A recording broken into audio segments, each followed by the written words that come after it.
This is Mr. Humphrey Ibudunyash recording for Mrs. Margaret Catherine of Midsummer Night Dreams by William Shakespeare. Act 1, Scene 1. Athens, the place of Theseus. Enter Theseus, Hippolyta, Philostrate, and attendant. Theseus. Now, fair Hippolyta, our nuptial draws on apace.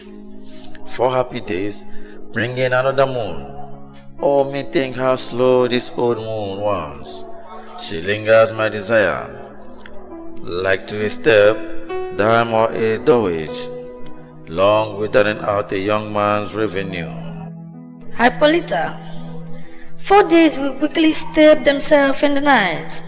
4 nights will quickly dream away the time. And then the moon, like to a silver bow, new bent in heaven, shall behold the night of our solemnities.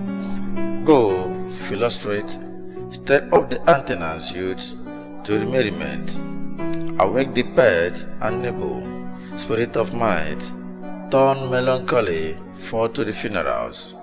The bar companion is not for our pomp. Exist, Philostrate. Hippolyta, I would thee with my sword, and warn thy love, doing thee injuries. But I will weed thee in another key, with pomp, with triumph, and with reveling. Enter Aegeus, Hermia, Lysander, and Demetrius. Happy be Theseus, our renowned duke. Thanks, good Aegeus. What's the news with thee? Full of vexation, come I with complaint against my child, my daughter Hermia. Stand forth, Demetrius, my double lord. This man had my consent to marry her. Stand forth, Lysander, and my gorgeous duke. This man had bewitched the bosom of my child. Though Lysander, thou hast given her rhymes and interchanged love tokens with my child. Thou hast by moonlight at her window sung with fingering voice verses of fingering love, and stolen the impression of her fantasy with bracelet of their hair, rings, gout, conceit, nags threefold, nosegay, sweetmeats, messengers of strong preferment in unhardened youth. With cunning hast thou fetched my daughter's heart, torn her obedience, which is due to me, to stubborn harshness, and my gracious duke, be it so, she will not hear before your grace consent to marry with Demetrius. I beg an ancient privilege of Athens, as she is mine, I may dispose of her. We shall be either to this gentleman or to her death, according to our law, immediately provided in that case. What say you, Hermia? Be advised, fair maid. To you, your father should be as a god, one that composed your beauties, yea, and one to whom you are but as a form in wax. By him, imprinted and within his power, to lift the figure or disfigure it. Demetrius is a worthy gentleman. So is Lysander. In himself he is, but in this kind, wanting your father's voice, the other must be held the worthier. I would my father looked, or with my eyes, rather your eyes must with his judgment look. I do entreat your grace to pardon me. I know not by what power I am made bold, nor how it may consign my modesty in such a presence here to plead my thoughts. But I beseech your grace that I may know the worst that may befall me in this case, if I refuse to wed Demetrius, either to die the death or to abjure forever the society of men. Therefore, fair Hermia, question your desire, Know of your youth, examine well your blood, whether if you yield not to your father's choice, you can endure the livery of a nun. For I be in shady, cluster mute, to leave a barren sister all your life, chanting faint hymns to the cold fruitless nun. Thrice blessed they that master sold their blood to undergo such medium pilgrimage, but earlier happy is the rose distilled, then what which withering on the virgin dawn grows life and dies in single blessedness. So will I grow, so live, so die, my Lord. I will, my virgin, pattern up unto his lordship, whose on which yoke my soul consent not to give sovereignty. Take time to pause, and by the next new moon, the sealing day, bewished my love and me for everlasting bond of fellowship. Upon that day, either prepare to die for disobedience to your father's will, or else to wed Demetrius as he would, or on Diana's altar to protest, for I, austerity and single life. Relent, sweet Hemia, and Lysander, yield thy grace title to my certain rights. You have her father's love, Demetrius. Let me have Hemia's. Do you marry him? Scornful Lysander, true, he hate my love, and what is mine, my love shall render him, and she is mine, and all my right of her I do extend unto Demetrius. I am, my lord, as well derived, I see as well possessed. My love is more than his, my fortunes everywhere as fairly ranked, if not with vintage as Demetrius, and which is more than all these boasts can be. I am beloved of beauteous Hemia. Why should not I then prosecute my right, Demetrius? I have urged to be his head, my love to Neda's daughter, Helena, and won her soul, and she, sweet lady, doth devoutly, doth an idolatry upon his spotted and inconstant man. I must confess that I've heard so much, and what Demetrius thought to have spoke thereof, but being overfull of self-affairs, my mind did lose it. But Demetrius come, and come. Aegeus, you shall go with me. I have some private schooling for you both. For you, fair Hemia, look you arms yourself to fit your fancies to your father's will, or else the Lord of Athens seals you up, which by no means we may extenuate to death, or to a vow of single life.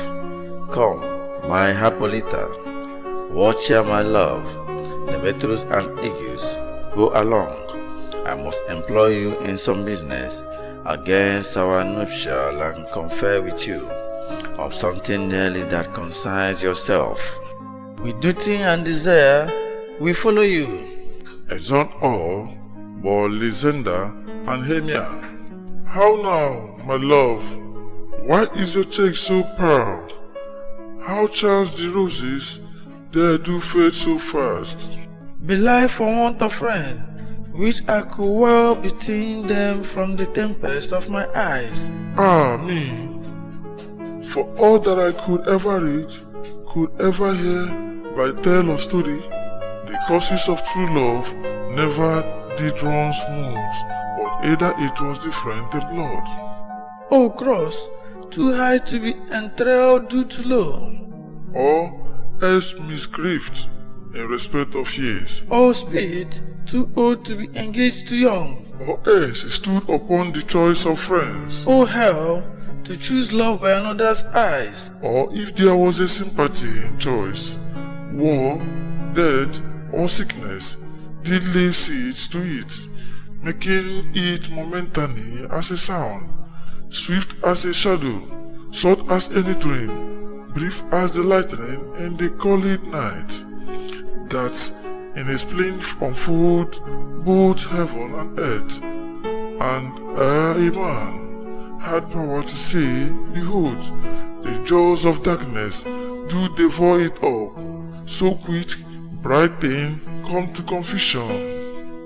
If then true lovers have been ever crossed, it stands as an edit in destiny. Then let us teach our trial patience, because it is a customary cross, as due to love, as thoughts and dreams and sights, wishes and tears, poor fancy fellows. A good persuasion, therefore, hear me, Hermia. I have a window aunt, a dowager of great revenue, and she had no child. From Athens is her house, among 7 leagues, and she respects me as her only son.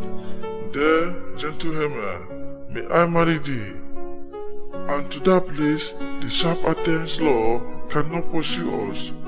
If thou lovest me, then steal for their father's house tomorrow night, and in the wood, in league without the town, where I did meet thee once with Helena, to do observance to a month of May.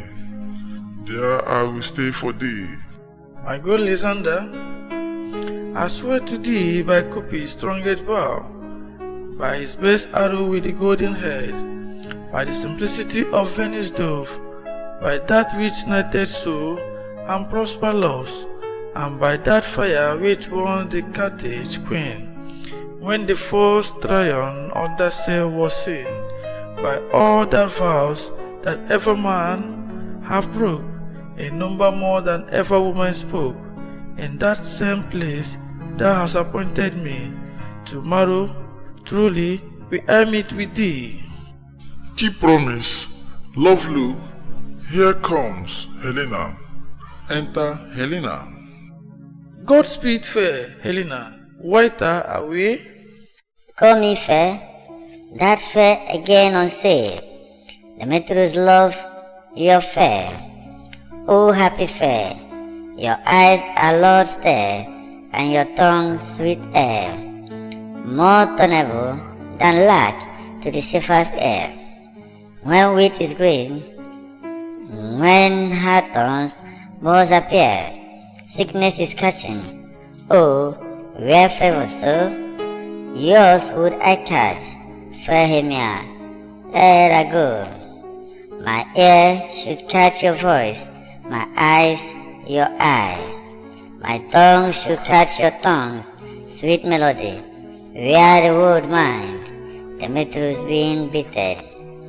The rest I do give to be to you translated. Oh, teach me how you look, and with what art you sway the motion of Demetrius' heart.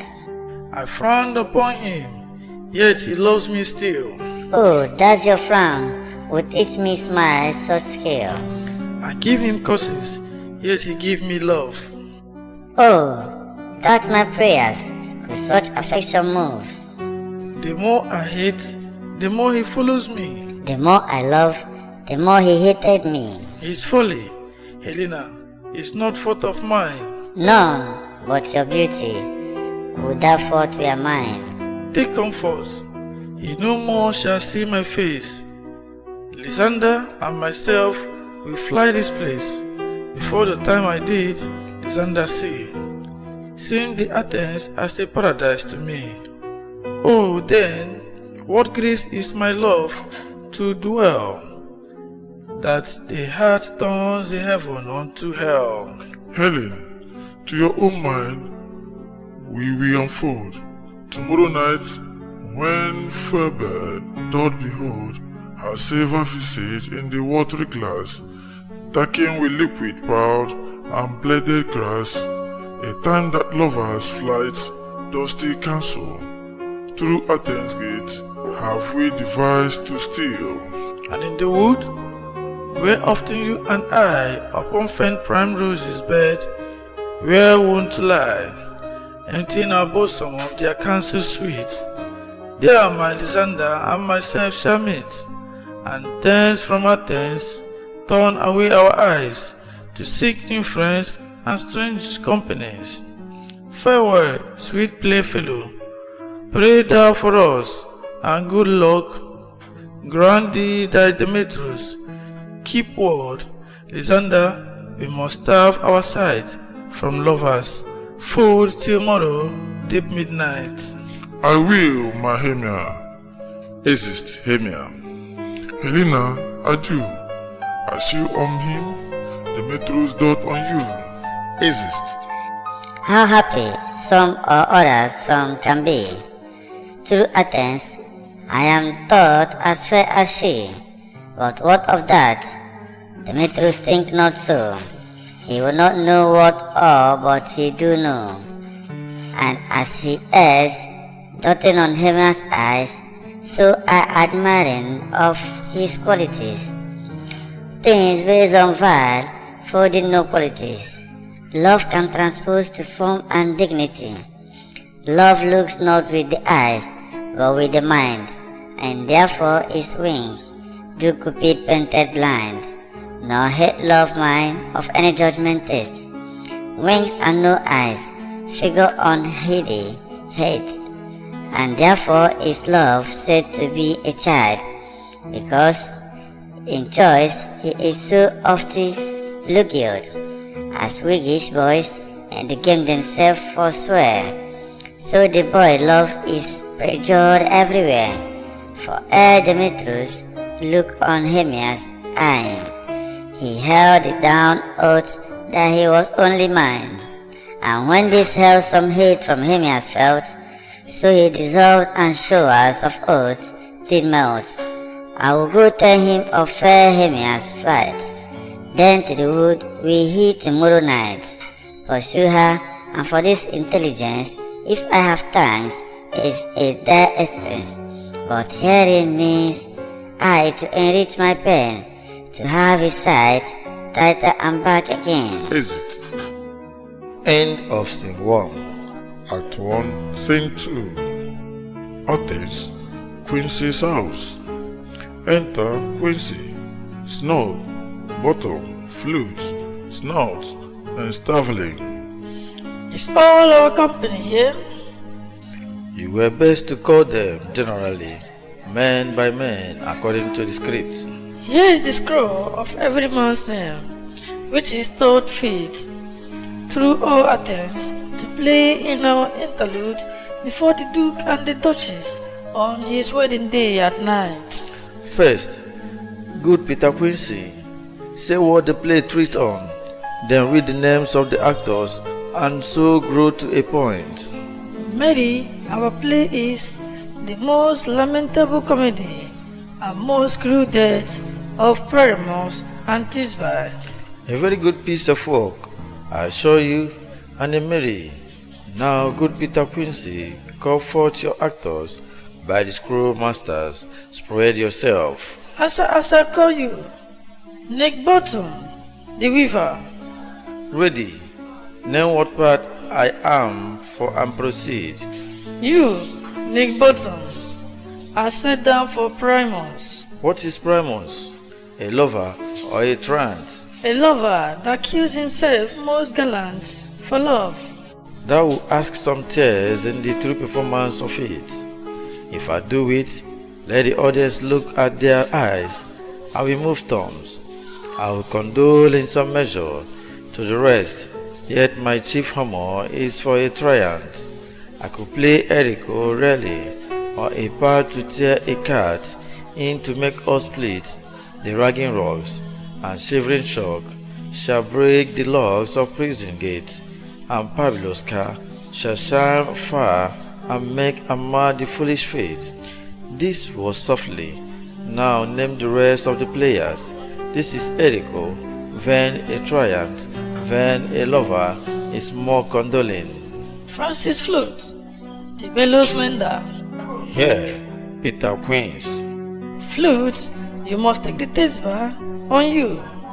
What is Thisbe? A wandering night?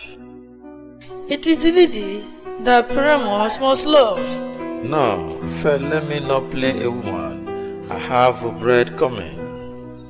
No, you must play Primus, and Flute, you Thisbe. Well, proceed. Robin Stavlin, the tailor. Here, Peter Queens. Robin Stavlin, you must play Thisbe's mother, Tom Snot, the thinker. Here, Peter Queens. You, Primus' father. Myself, Thisbe's father. Snot, the joiner. You, the lion's part. And I hope here is a play fitted. Have you the lion's part written? Pray you, if it be, give it me, for I am slow of study.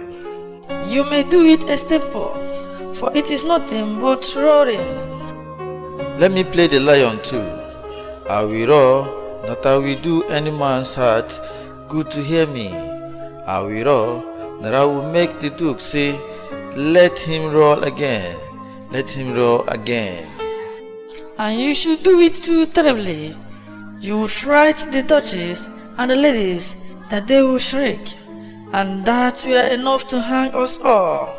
That will hang us, every mother's son. I grant you, friends, if that you should frighten the ladies out of their race, they will have no more discretion but to hang us. But I will aggravate my voice so that I will roar you as gently as any shocking dove. I will roar you and twirl any nightingale. You can play no part but Primus, for Primus is a sweet-faced man, a proper man, as one shall see in a summer's day, a most lovely gentleman, like men. Therefore, you must need play Primus. Well, I will undertake it. What bed were I best to play in it? Why, what you will. I will discharge it in either your straw color bread, your orange 20 bread, your purple ingrain bread, or your French crown colored bread, your perfect yellow. Some of your French crowns have no hair at all, and then you will play barefaced. But masters, here are your parts, and I'm to entreat you, request you, and desire you to come them by tomorrow night, and meet me in the place wood, a mile without the town. By moonlight, there we will rehearse, for if we meet in the city, we shall be taught with company, and our device known. In the meantime, I will draw a bill of properties, such our play wants. I pray you, fail me not. We will meet, and there we may rehearse most obscenely and courageously. Take pains, be perfect, adieu. At Duke's Oath we meet. Enough. Hold or cut bow strings. Exit. End of Scene 2. End of Act 1.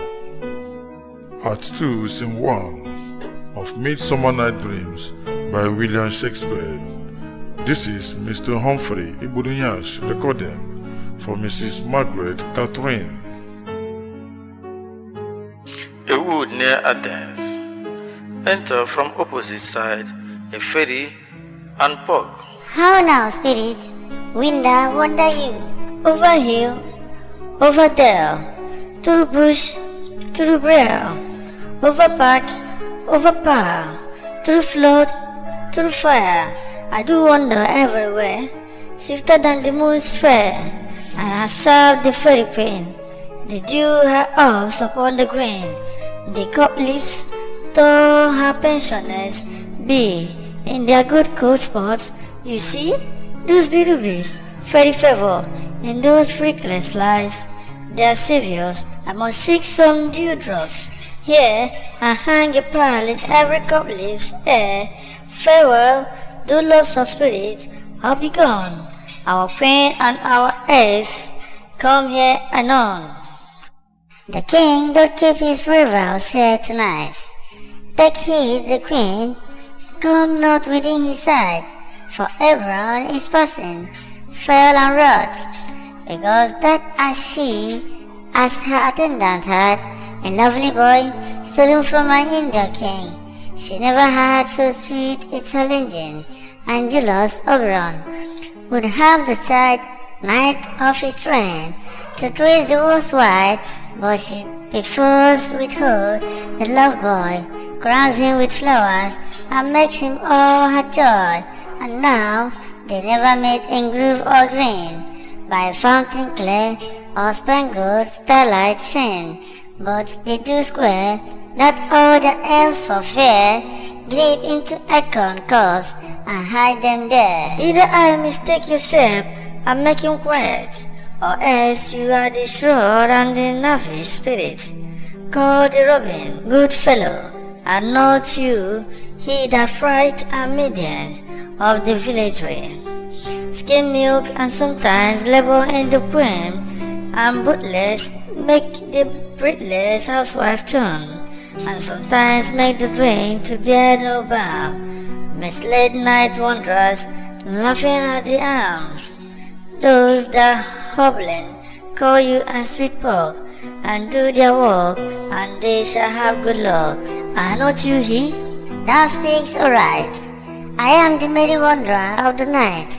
I jest to Hebron and make him smile, when a fat and bean-filled horse we go, riding in likeness of a filly foal. And sometime look I in a gossip boil, in very likeness of a roasted crab.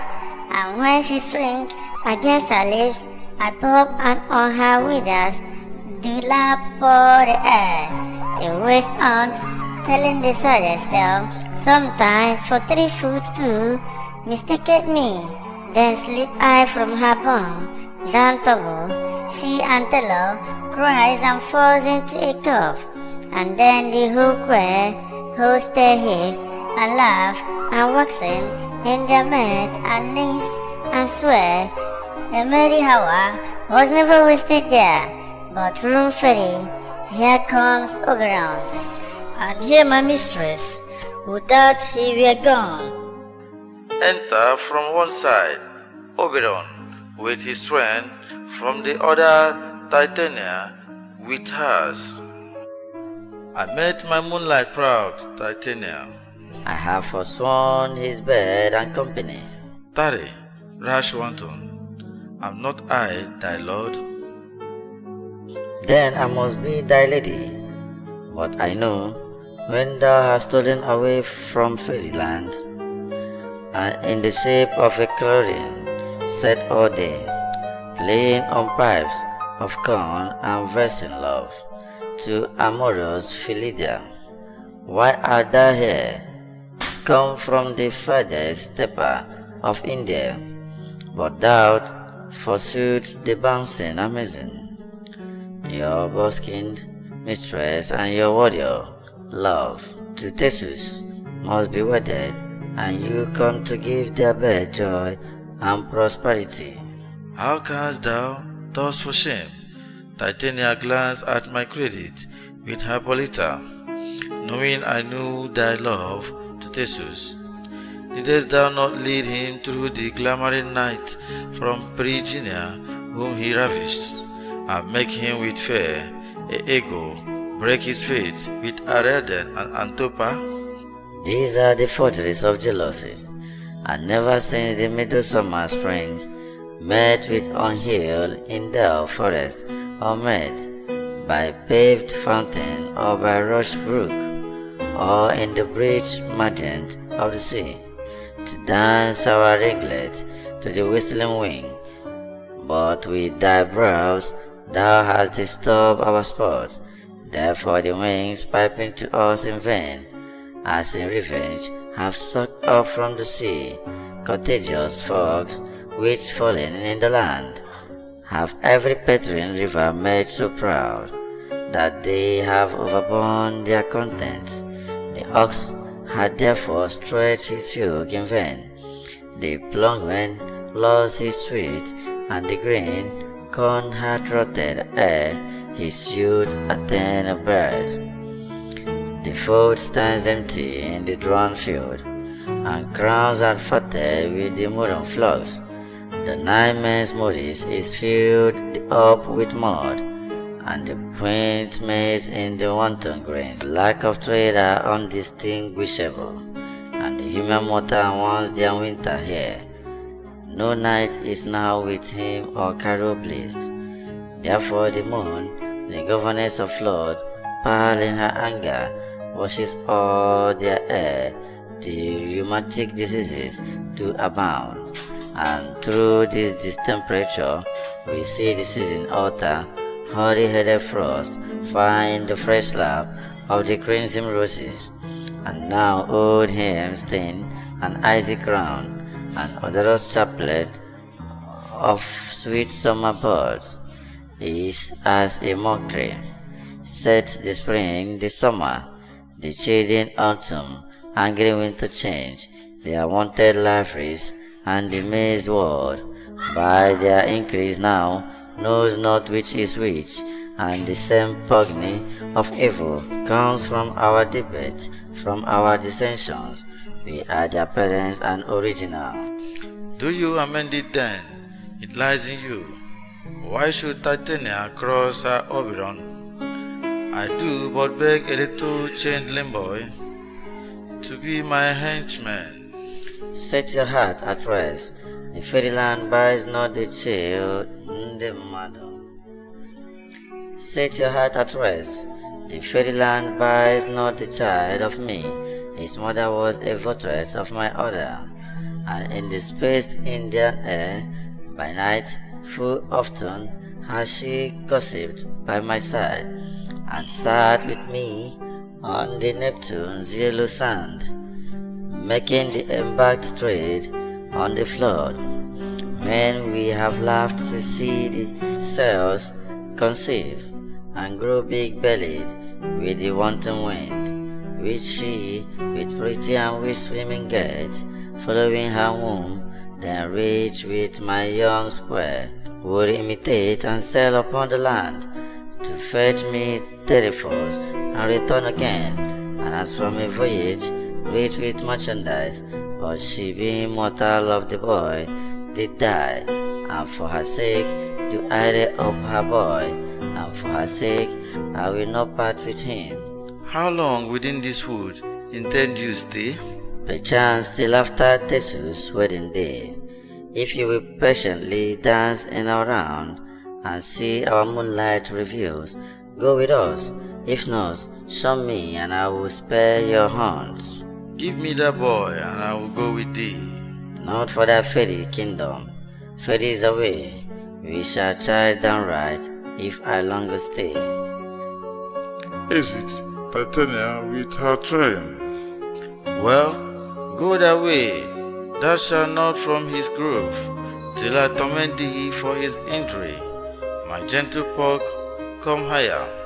Thou rememberest, since once I sat upon a promontory, and had a mermaid on the dolphin's back, uttering such docet and humorous breath, that the rude sea grew civic at the song, and certain stars shot madly from their cheffres to hear the sea maid's music. I remember.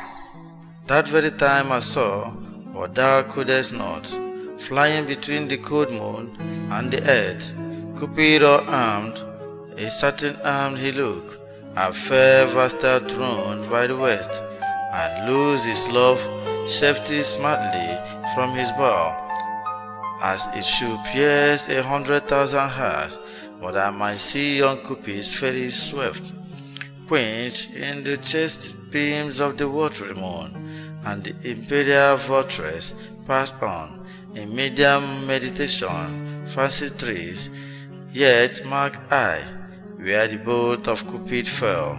It fell upon a little western flower, before milk white, now purple with love's wound, and maidens call it love in idleness.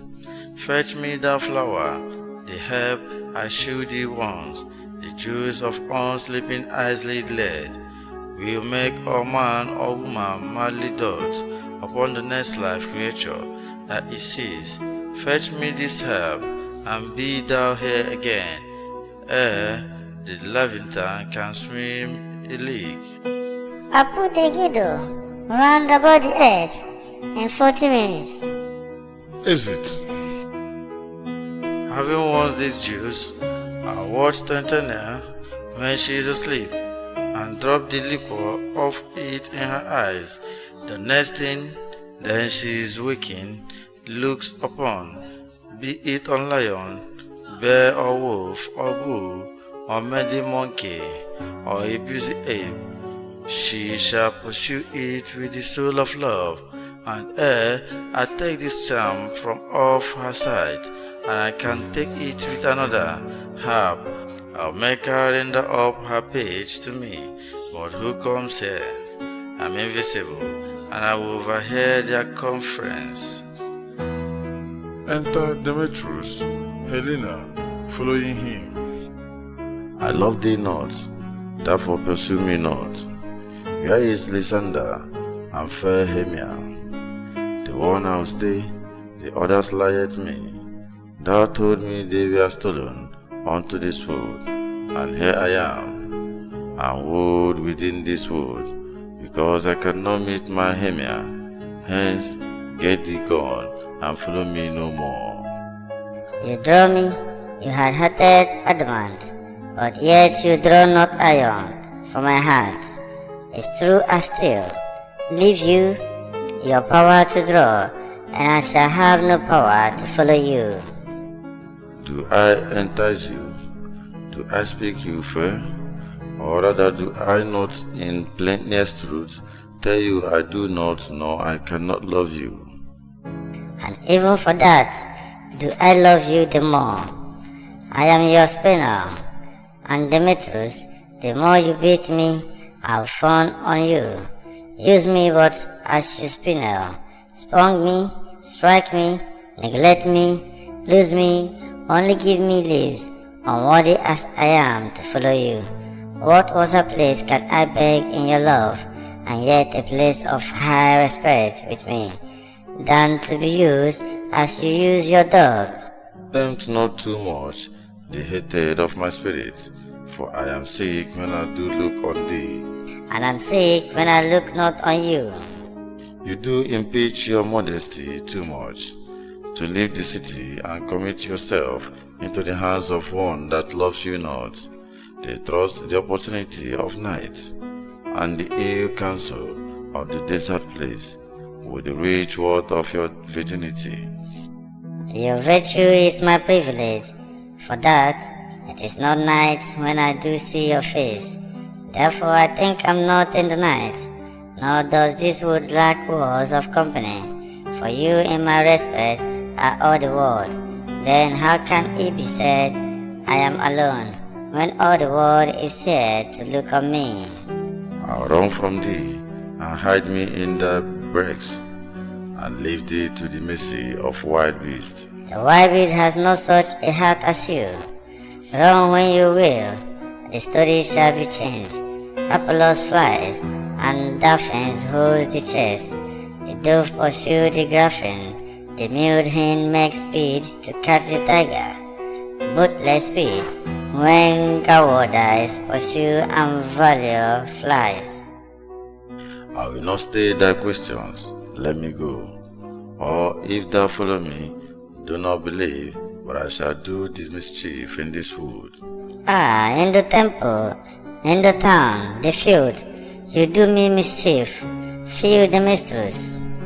Your wrong do set a scandal on my sex. We cannot fight for love, as men may do. We should be wooed, and we are not made to woo. Exit Demetrius. I'll follow thee, and make a heaven of hell, to die upon thy hand I love so well. Exit.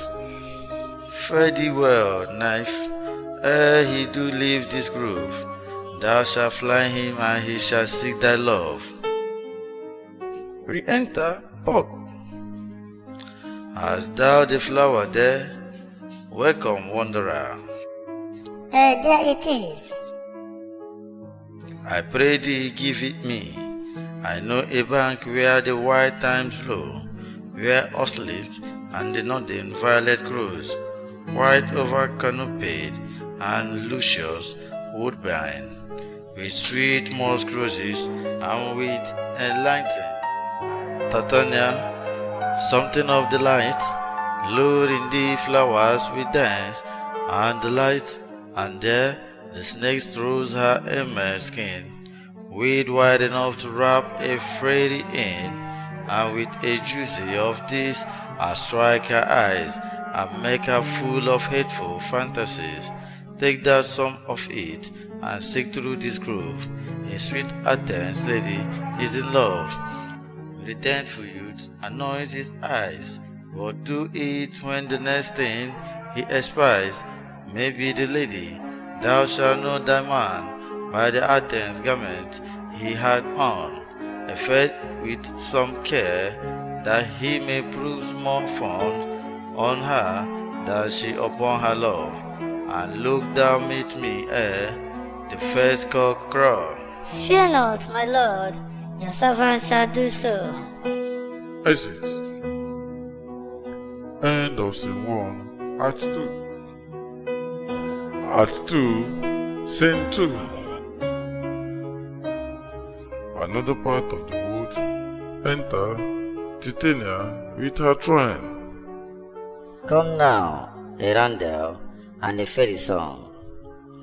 Then, for third part of a minute, hence, some to kill cankers in the mosque rosebuds, some war with rare mics for their lighting wings to make my small Elvis coat, and some keep back the glamorous the nightly host and wonders at our point spirits. Sing me now asleep, then to your office and let me rest. The fairies sing. You spotted steak with double tongue, Tony head cocks, be no sin. Yours and my ones do no wrong. Come not near our fairy queen, Philomel with melody. Sing our house sweet lullaby.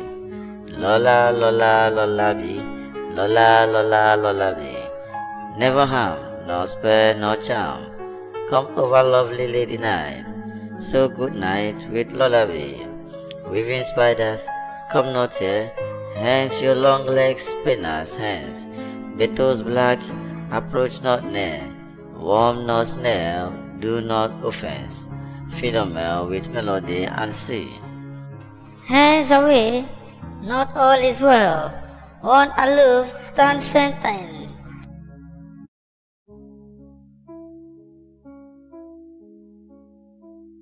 Exit fairies. Titania sleeps. Enter Oberon and squeeze the flower on Titania's eyelid. What thou seest with that doors awake, do it for thy true love take. Love me language for his sake, be it once or cat or bear, pad or bar, with bristoled hair, in thy eyes that shall appear when thou wakest. It is thy dear, wake when some vile thing is near.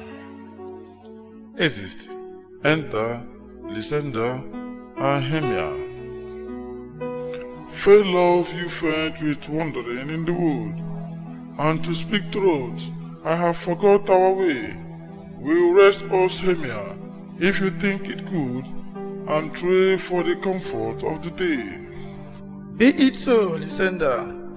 Find you out a bed, for I upon this bank will rest my head. One turf shall serve as pillow for us both. One heart, one bed, two bosom, and one throat. Now, good Lysander, for my sake, my dear, lie further off yet, do not lie so near. Oh, take that sense, sweet of my innocence. Love takes the meaning in love's conference. I mean that my heart unto yours is night, so that both one heart we can make of it, two bosoms interchained with an oath. So when two bosoms and single throats, then by your side no bed, room me deny. For lying so, Hemia, I do not lie. Lysander, I did those very prettily. Now more virtue, more manner, my bride. If Hemia meant to say Lysander lied, but gentle friend for love and courtesy. Lie further off human modesty. Such separation, as may well be said, become a virtuous bachelor and a maid. So far be distant, and good night, sweet friend. Thy love ne'er alter till thy sweet life end. Amen, amen. To that fair prayer say I, and then end life when I end loyalty. Here is my bed. Sleep, give thee all his rest. With half what wish the wishes I be pressed. They sleep. Enter Park. Through the forest have I gone, but Athena's one I known, on whose eyes am I approved. These flowers fall instead in love, night and silence. Who is there? Winds of Athens, he does wear. This is he, my master said. There's beside the Athenians met, and here the Median, sleeping sound on the bank and dirty ground. Pretty so, she does not lie.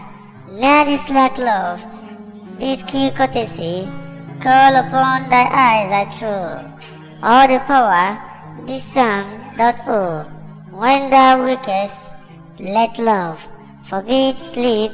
He sit on the eyelid, so awaken when I'm gone, for I must now to Oberon. Exit. Enter Demetrius and Helena, running.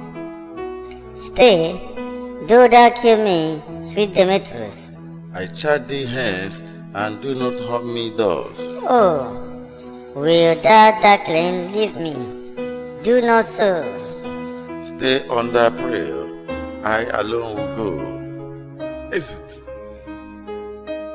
Oh, I am out of breath in this found chest. The more my prayer, the lesser in my grace. Happy is Hemia, whosoever she lies, for she had blessed and attractive eyes. How came my eyes so bright, not with salt tears? If so, my eyes are often washed than hers. No, no, I am as ugly as a bear, for beasts that meet me run away for fear. Therefore no marvel, though Demetrius do, as a monster fly my presence. Thus what wicked and disbelieving glass of mine made me compare with Hema's Shakespeare aim. But who is here? Lysander, on the ground, dead or asleep. I see no blood, no wound. Lysander, if you live, good sir, awake. Awaken and run through fire, I'll be for thy sweet sake. Transparent Helena, nature shows us that through thy bosom makes me see thy heart. Where is Demetrius? Oh, how fit a word is that fine name to put spirit on my sword. Do not say so, Lysander. Say not so. What though he love your Hemia? Lord, what though? Yet Hemia still loves you. Then be content. Content with Hemia? No, I do repent the tedious minutes I with her have spent. Not Hemia, but Helena I love, who will not change a raven for a dove. The will of man is by his reason swayed, and reason says you are the what they are made.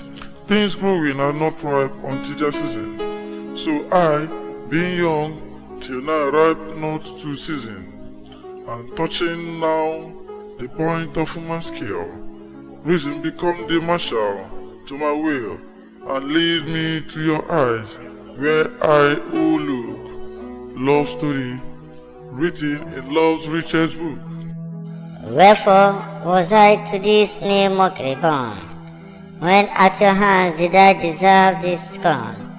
It's not enough, it's not enough, young man, that I did never know nor never can deserve a sweet look from Demetrius' eyes. But you must flaunt my inefficiency, Good truth, you do me wrong. Good truth, you do in such disdainful manner me to woo.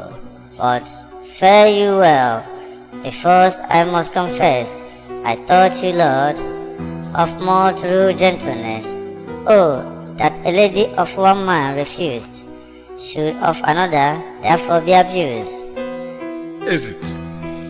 She sees not Hemia. Hemia sleep though there, and never mayest thou come descend near. For as a Soviet of the sweetest thing, the deepest lotting to the stomach brings, or as there, here sees thy men do live. I hated most of those they did deceive. So thou, my Soviet, and my Hesi, of all be hated, but the most of me, and all my powers address your love and might to honor Helen, and to be her knight. Exit. Awaken. Help me, Lysander, help me.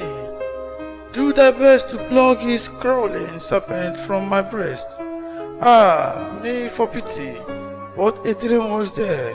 Lysander, look how I do quiet with fear. Made through a serpent, eat my heart away, and you start smiling at this cruel prey. Lysander, what? Removed. Lysander, Lord, what? Out of hearing. Gone. No sound, no word. Alack, where are you speak? And if you hear me, speak of all loves, I swore almost with fear.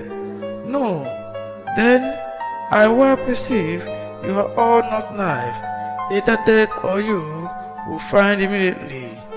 Exit. End of Scene 2, Act 2. The Midnight Summer Dreams by William Shakespeare.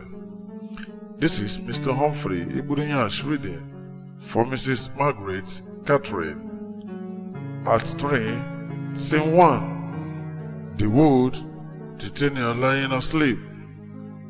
Enter Quincy, Snug, Bottom, Flute, Snug, and Starveling. Are we all met? Pat, and here, a marvelous convenient place for our rehearsal.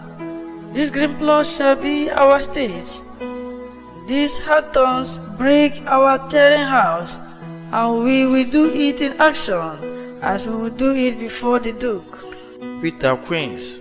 What sayest thou, Bully Bottom? There are things in this comedy of Primus and Thisbe that will never please. First, Primus must draw a sword to kill himself, which the ladies cannot abide. How answer you that? By licking a palace fair. I believe we must leave the killing out when all is done. Not a whit. I have a device to make all well. Write me a prologue, and let the prologue seem to say, we will do no harm with our swords, and that Primus is not killed indeed. And for the more better assurance, tell them that I, Primus, am not Primus, but Bottom, the weaver. This will put them out of fear. Well, we will have such a prologue, and it shall be written in 8 and 6. No, make it 2 more. Let it be written in 8 and 8. We know the ladies be afraid of the lions. I fear it, I promise you. Masters, you ought to consider with yourself to bring in God Share Us. A lion among ladies is the most dreadful thing, for there is not a more fearful wild fowl than your lions living, and we ought to look to it.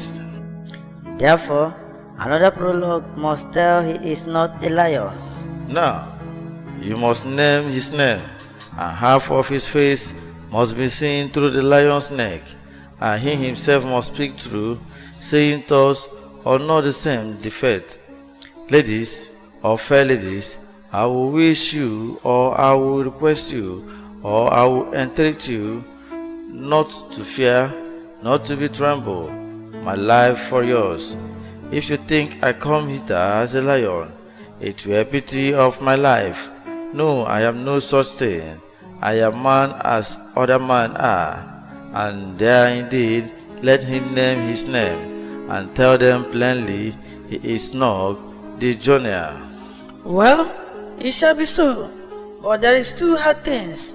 That is, to bring the moonlight into the chamber, for you know Primus and Thisbe made by moonlight.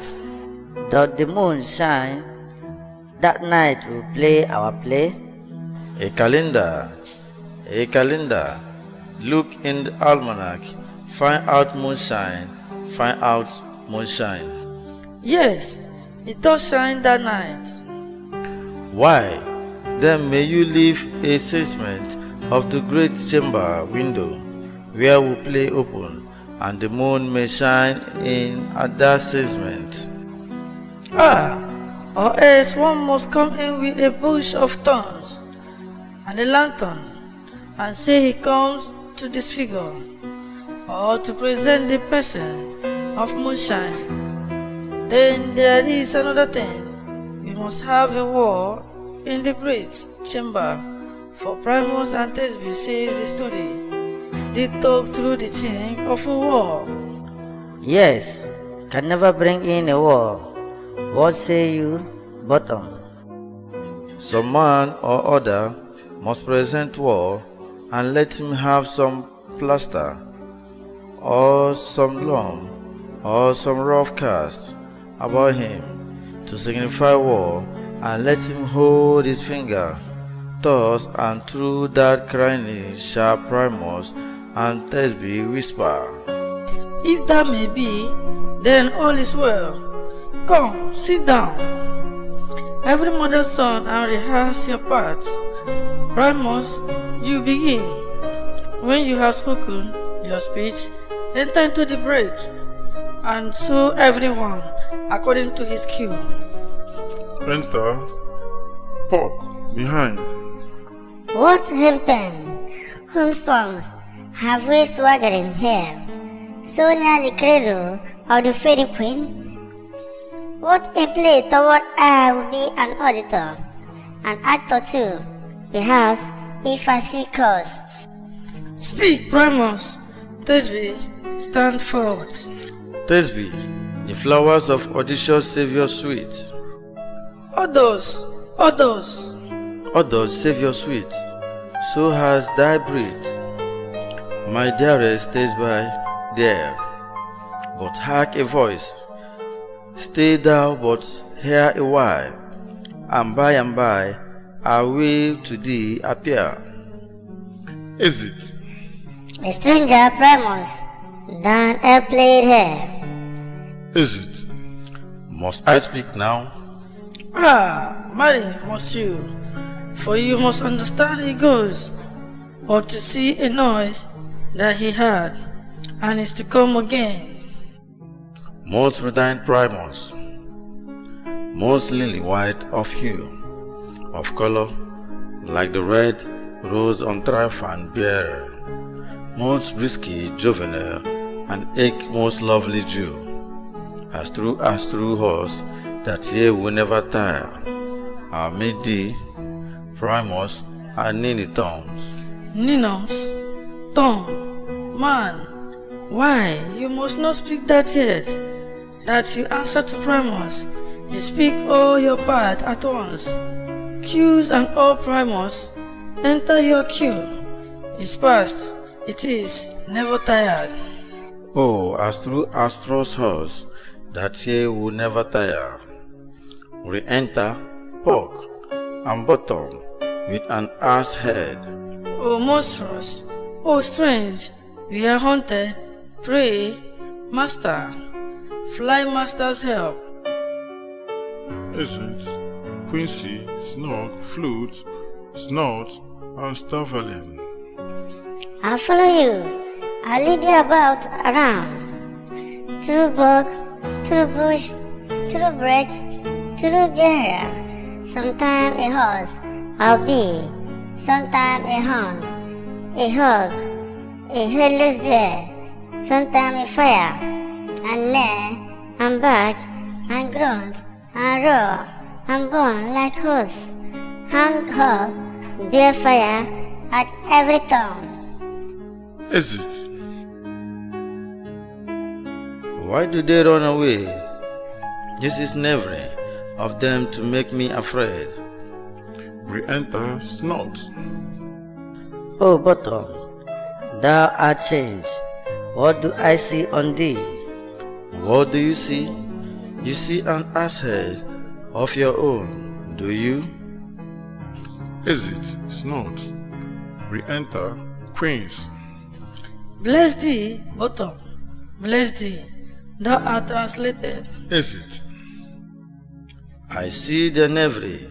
This is to make an ass of me, to fright me. If they could, but I will not stir from this place. Do what they can. I will walk up and down here, and I will sing that they shall hear. I'm not afraid. Sings the Aussie cock, so black of hue. Why orange Winnie Bill? The thruster with his note so true. The rain with little quail. Awaking, what angel wake me from my flowery bed? Sings the finch, the sparrow, and the lark. The plain song, cocoa grey, whose note full may a man dot mark, and dares not answer ne'er. For indeed, who will send his wit to so foolish a bird? Who would give a bird the lie, though he cried cookie, never so? I pray thee, gentle mortal, sing again.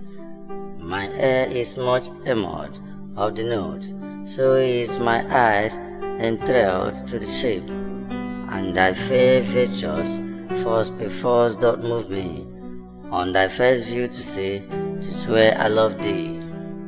Methinks, mistress, you should have little reason for that, and yet, to say the truth, reason and love keep little company together now a day. The more the pity that some honest neighbors will not make them friends, nor I can click upon occasions. Thou art as wise as thou art beautiful. No, not so, neither. But if I had wit enough to get out of this wood, I have enough to serve mine own town. Out of this wood, do not desire to go. Thou shalt remain here, whether thou will or no. I am a spirit of no common rate. The summer still doth tend upon my state, and I do love thee. Therefore go with thee. I'll give thee fairies to attend on thee, and they shall fetch thee jewels from the deep, and sing while thou on pressed flowers dost sleep.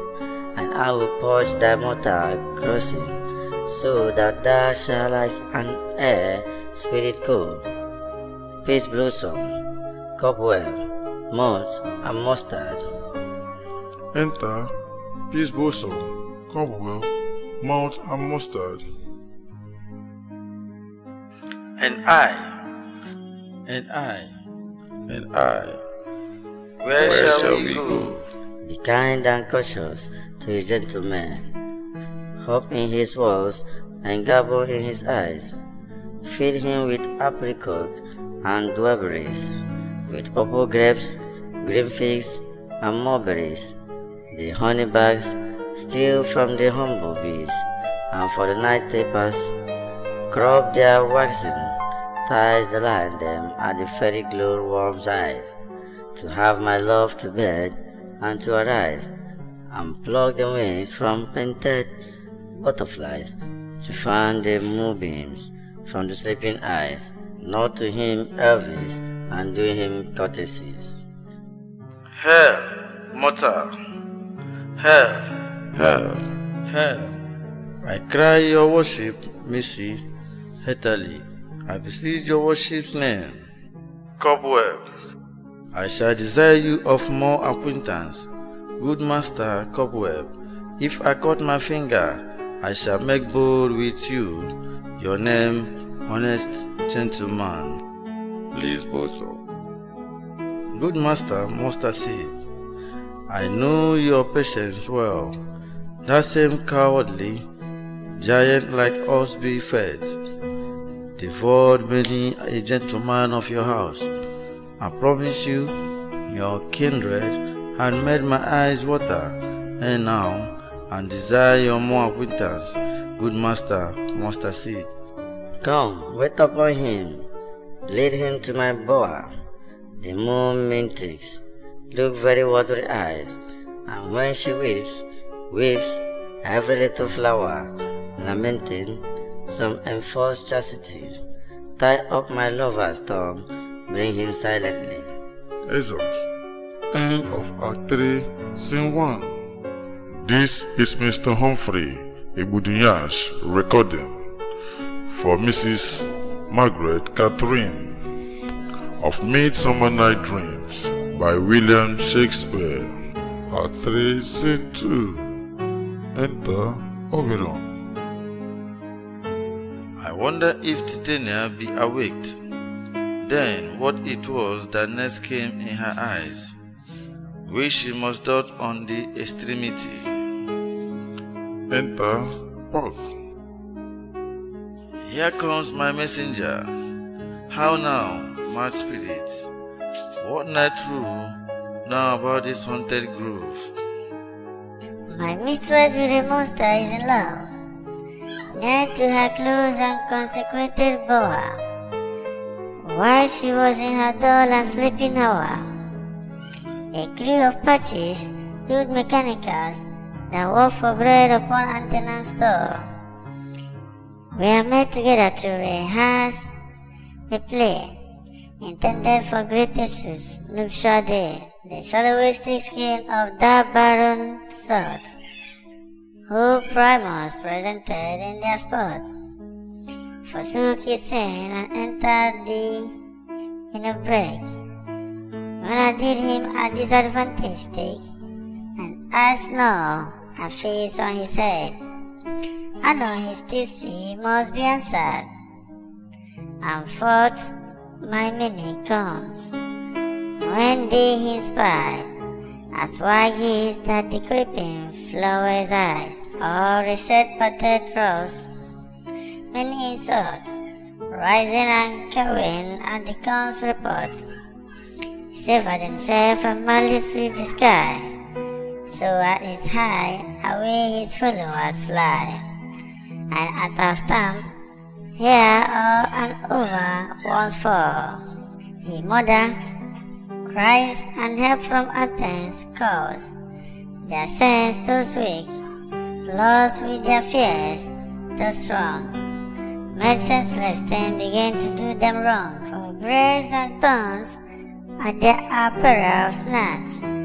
some slaves, some hatched from Judas, all things catch, and led them on this distracted fare, and left with Primus translated there. When in the moment, so it came to pass, Titania walked, and straightway loved and asked, This falls out better than our crude device. Or has thou yet lodged the Athena's eyes with the love juice, as I did by thee do? I took him sleeping, that is finished too, and the Athena's woman by his side, that when he woke, of force she must be eyed. Enter Hemia and Demetrius. Stand close. This is the same Antenas. This is the woman, but not this the man. Oh, why rebuke you, him that loves you so? Labor it so bitter on your bitter foe. Now I bought child, but I should use thee words, for thou, I fear, hast given me cause to curse. If thou hast slain Lysinta in his sleep, being over shoes, in blood, plugging deep, and kill me too. The sun was not so true unto the day, as he to me would he have stolen away from sleeping Hemia. I believe as soon this who ate may be bored, and that the moon may be through the center creep. so displaced. Our brothers not died with antipodes. It can be, but thou hast murdered him. So should a murderer look, so dead, so clean. So should the murderer look, and so should I, pierced through the heart with your steam cruelty. Yet you, the murderer, look as bright, as clear, as yonder Venus in her glimmering sphere. What's this to my Lysander? Where is he? Ah, good Demetrius, will thou give him me? I had rather give his car keys to my horns. Out, dog, out! Call thou divest me past the bonds of medium patience. Hast thou slain him, then henceforth be never numbered among men. Oh, once tell true, even for my sake. Dost thou have looked upon him, being awake, and hast thou killed him sleeping? Oh, brave touch, could not a worm and adder do so much? And adder did it, for with doubler tongue than thine, the serpent never added stone. You spend your passion on a misprized mood. I'm not guilty of Lysander's blood, nor is he dead, for all that I can tell. I pray thee, tell me then that he is well.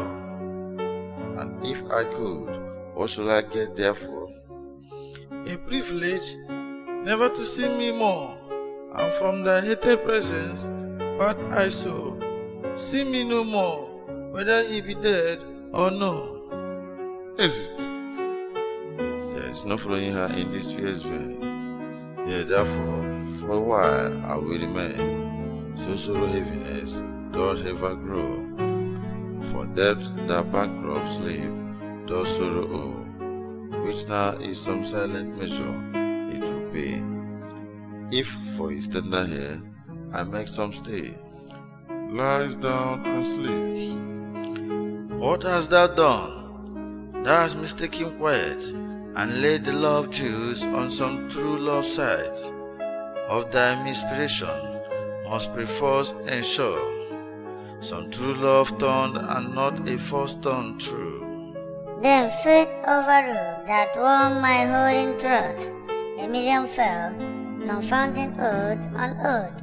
About the wood, go swifter than the wind, and Helena of Athens looked thou fine. All fancy sick she is and pile of cheer, with sight of love that caused the fresh blood there. By some illusion, see thou bring her hair, I'll charm his eyes against she do appear. I go, look how I go, swifter than arrow from the Theta's bow.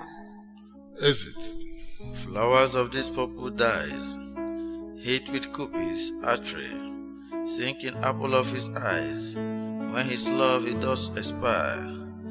Let her shine on gloriously, as the Venus of the sky. When thou walkest, if she be by, beg of her for remedy. We enter pub. Captain of our ferry band, Helena is here at hand, and the youth mistook by me, pleading for a lover's fee. Shall we their fond pagan see? Lord, what fools these mortals be! Stand aside, the noise they make will cause Demetrius to awake. Then we two at once, woe one, that must needs be spot alone, and those things do best please me, that differ preposterously. Enter Lysander and Helena. Why should you think that I should woe in scorn? Scorn and derision never come in tears. Look, when I vow, I weep, and vows so born. In their nativity, all the truths appear. How can these things in me seem come to you, bearing the badge of faith to prove them true? You do advance your cunning more and more. When truth kills truth, or devilish holy fray, These vows are Hemia's. Will you give her over? Weigh oath with oath, and you will nothing weigh. Your vows to her and me, put into scales, we even weigh and both as light as tails. I had no judgment when to her I swear. No, in my mind. Now you give her over. Demetrius loves her, and he loves not you. Awaken, O Helena, goddess knife, perfect divine, to what my love shall I compare the eye? Crystal is muddy, oh how ripe in show, that leaves those kissing cherries, tempting grow, that pure congelate white, high taro snow, fine with the esteem wind, turns to a crow, when thou holds up thy hand. Oh, let me kiss this presence of pure white, the seal of bliss. Oh spite, oh hell, I see you all are bent to send against me for your merriment. If you were civil and knew courtesy, you would not do me thus much injury. Can you not hate me, as I know you do? But you must join in souls to mock me too. If you were men, as men you are in show, you will not use a gentle lady so to vow and swear and superpraise my parts. When I'm sure you hate me with your hearts, you both are rivals and love Hemia. And now both rivals to mock Helena, a trim exploit, a mini enterprise to conjure tears up in a poor maid's eye with your derision. None of noble sort would so offend the virgin and exhort a poor soul's patience or to make you spark. You are unkind, Demetrius. Be not so, for you love Hemia. This you know, I know, and here, with all goodwill, with all my heart, in Hemia's love, I yield you up my part, and yours of Helena, to me bequeath, whom I do love and will do till my death. Never did mockers waste more idle breath. Lysander, keep the Hemia, I will none. If I ever love her, all the love is gone. My heart to her, but as guest was sojourned, and now to Helen is it home returned, there to remain. Helen, it is not so. Dark night, that from the eyes his function takes, the air more quick of apprehension makes, wherein it doth impair the seeing sense, it pays the hearing double recompense. Thou art not by my eyes, Lysander found, my ear, I take it, brought me to the sound, but why unkindly did thou leave me so? Why should he stay, whom love does press to go? What love could press Lysander from my side? Lysander's love, that will not let him bide. Fair Helena, who more englade the night than all your fairies over an eyes of light. Why seek thou me? Could not this make thee known? The hate I bear thee made me leave thee so. You speak not as you think, it cannot be. Lo, she is one of these confederacy. Now I perceive they have conjoined all three to fashion this false sport in spite of me. Injurious Hemia, most ungrateful maid, have you conspired? Have you with thee contrived to bite me with this foul derision? Is all the counsel that we two have shared, sisters' vow, the hours that we have spent, when we have tried the nasty-footed time for Panthenos, oh, is all forgotten? All school days, friendship, childhood, innocence.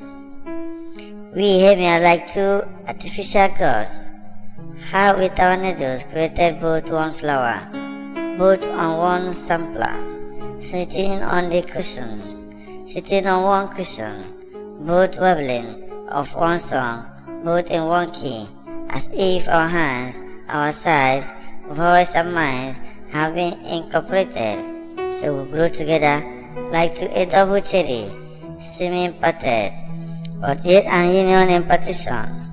Two lovely berries, marbled on one stem, so we two seeming bodies, but one heart.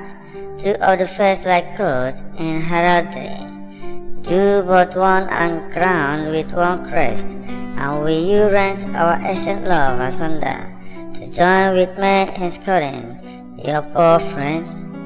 It is not friendly, this not maidenly, our sex as well as I may chide you for it, though I alone do feel injury.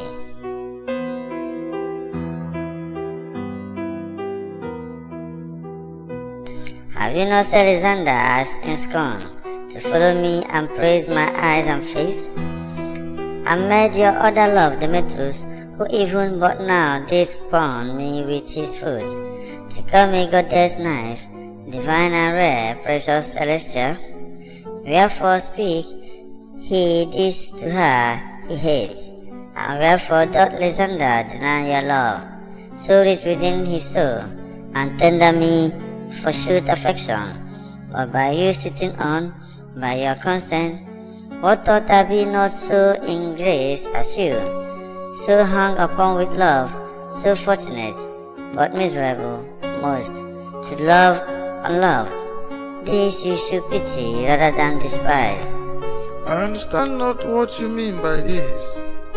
Ah, do preserve counterfeit sad looks, make mouth upon me when I turn my back, wink it at other, hold the sweet jest up, this spot where cried shall be chronicled.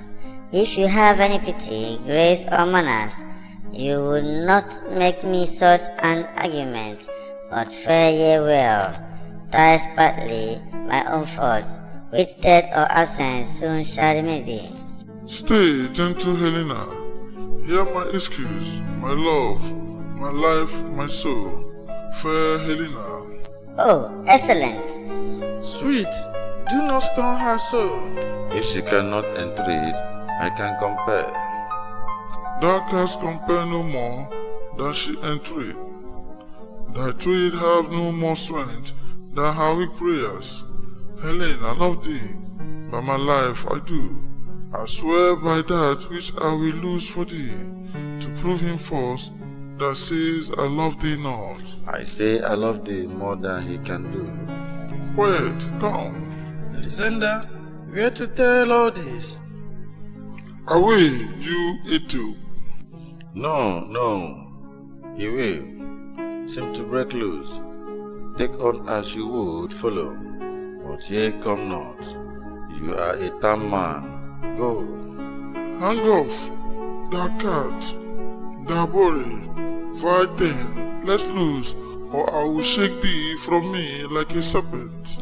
Why are you grown so rude? What change is this, sweet love? Thy love, out-twanning, tattered out, outloaded medicine, a dead portion, hence. Do you not jest? Yes, sir, and so do you. Demetrius, I will keep my word with thee. I would. I have your bond, for I perceive. A weak bond holds you. I will not trust your word. What? Should I hurt her, strike her, kill her dead? Although I hate her, I will not harm her soul. What can you do me greater harm than hate?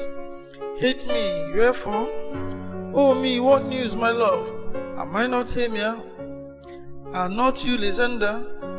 I was fair now as I was everywhere. Since night you loved me, yes, since night you left me. Why? Then you left me, oh, the gods forbid. In earnest shall I say, How by my life, I never did desire to see thee more. Therefore be out of hope, of question, of doubt. Be certain, nothing truer. This not jest, that I do hate thee and love Helena.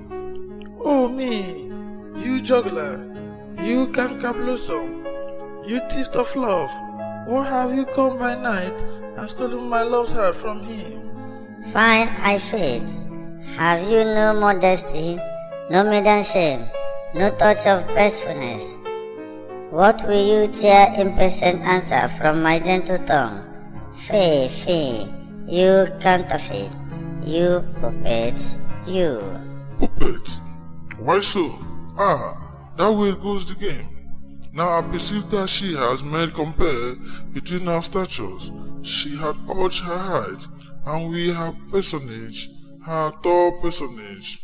Her height, 4 shots, she had prevailed him with, and are you grown so high in his esteem, because I'm so deafish and so low. How low am I, thou painted maypole? Speak, how low am I?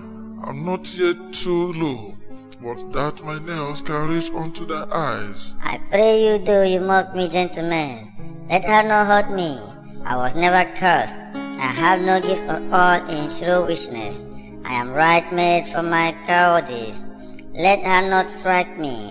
You perhaps may think, because she is something lower than myself, that I can match her. Lower, hack again. Good, Hemia. Do not be so bitter with me. I evermore did love you, Hemia. Did ever keep your counsel, never wronged you, save that in love unto Demetrius. I told him of your stealth unto this wood. He followed you, for love I followed him. For he had chilled me hence, and threatened me, to strike me, spurn me, nay to kill me too. And now so you let him quiet go, to Athens will I bear my folly back, and follow you no further. Let me go. You see how simple and how fond I am. Why get you gone? Who is it that hinders you? A foolish heart that I leave here behind. What? With Lysander? With Demetrius. Be not afraid. She shall not harm thee, Helena. No, sir. She shall not, though you take her part. Oh, when she's angry, she is near and shrewd. She was a vixen when she went to school, and though she be but little, she is fierce. Little again? Nothing but low and little. Why will you suffer her to float me thus?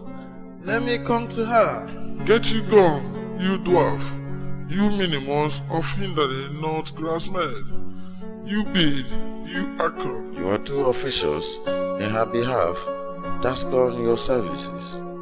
Let her alone. Speak not of Helena. Take not her part, for if thou dost intend, never so little show of love to her, thou shalt abide it. Now she holds me not, nor follow. If thou darest to try those rights of thine or mine, is most in Helena. Follow now, I'll go with thee, check by jaw. Isaac, Lysander, and Demetrius. You mistress, all the score is long of you. Now go not back. I will not trust you. I no longer stay in your cursed company. Your hands than mine are quicker, for you free. My legs are longer though, to run away. Exit. I'm amazed, I know not what to say. Exit. This thy negligence, still thy mistaketh, or else commits thy knaveries swiftly. Believe me, King of Shadow, I mistook. Did not you tell me I should know the man by the Athena's garment be had on? And so far blameless proved my enterprise, that I have noted an Athena's eyes. And so far I am glad it so did sort, as this their jangling I esteem a sport. Thou seest these lovers seek a place to fight. I therefore, Robin had cast the night, the stray waking covered thy anon, with dropping fog and back as Akron, and lead these thirsty revels so astray, as one come not within another's way, like to Lysander, sometimes frame thy tongue, then stir Demetrius up with bitter wrongs, and sometime rail thy Demetrius, and from each other look thy lead, them thus, till over their brows death counterfeiting sleep, with leading legs and batwings doth creep, then crush this harp into Lysander's eyes, whose liquor has this virtuous property, to take from thence all error with his might, and make his eyeballs roll with wanton sight. When the next week all his duration shall seem a dream and fruitless version, and back to Athens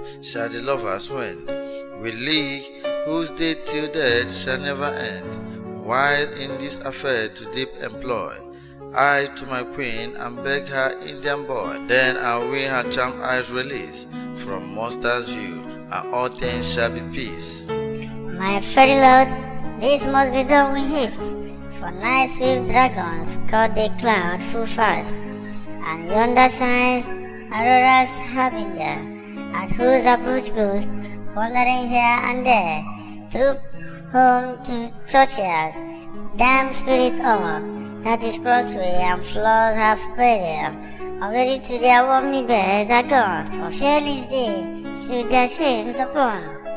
They willfully themselves exile from light, and must for aye consort with black broad night. But we are spirit of another sort, I which the morning's love have oft made sport, and like a forester, the groves may tread, even till the eastern gate of fairy red, opening on Neptune with fair blessed beams, turning to yellow gold his salt green streams. But notwithstanding haste, made no delay, we may effect this business, yet here they. Exit. Up and down, I will lead them up and down. I'm feared in field and town. Goblin, lead them up and down. Here comes one. We enter Lysander. Why art thou proud, Demetrius? Speak thou now. Follow me then to plainer ground. Exit, Lysander. As flowing the voice, we enter Demetrius. Lysander speak again. Thou run away, thou coward, art thou fled? Speak, in some bush, where dost thou hide thy head?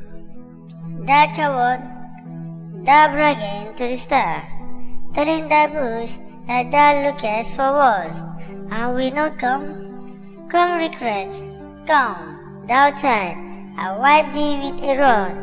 He is the field that draws his sword on thee. Yes, art thou there? Follow my voice, will try no manhood here.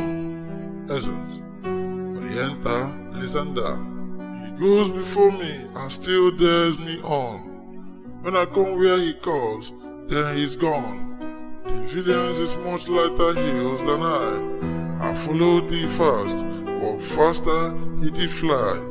That fallen I am in dark uneven way, and here will rest me. Lies down. Come thou gentle day, for if but once thou show me thy grey light, I'll find Demetrius and revenge despise. Sleeps. We enter Puck and Demetrius. Ha ha ha, coward, why comest thou not? Abide me, if thou darest, for well I wot, thou runnest before me, shifting every place, and thou not stand, nor look me in thy face. Where art thou now? Come hither, I am here. Now then thou mockest me, thou shalt bide this there, if ever I thy face by daylight see. Now go thy way, fatness constrained me to measure out my length on this cold bed. By this approach look to be visited. Lies down and sleep. We enter Helena. O weary night, O long and tedious night, abide thy hour, shine comfort from the east, that I may back to Athens by daylight, from this that my poor company detest, and sleep that sometimes shut up sorrows I, steal me a while from my own company. Lies down and sleeps. Yet but three? Come one more, two of both kinds make up four. Here she comes, cursed and sad, Cupid is a knife-fish led, thus to make poor females mad. We enter Hemia. Never so weary, never so in woe, bedable with the dew and torn with barriers. I come no further crawl, no further go. My legs can keep no peace with my desire. Here will I rest me till the break of day. Heaven shall listen if they means afraid. Lies down and sleep. On the ground, sleep sound. I will apply to your eyes gentle lover's remedy. Squeezing the juice on Lysander's eye. When thou wakest, thou takest through the light in the sight of thy former lady's eye, and the country proverb known, that every man should take his own. In your walking shall be shown, Jack shall have jail, nor shall go ill. The man shall have his mare again, and all shall be well. Exit.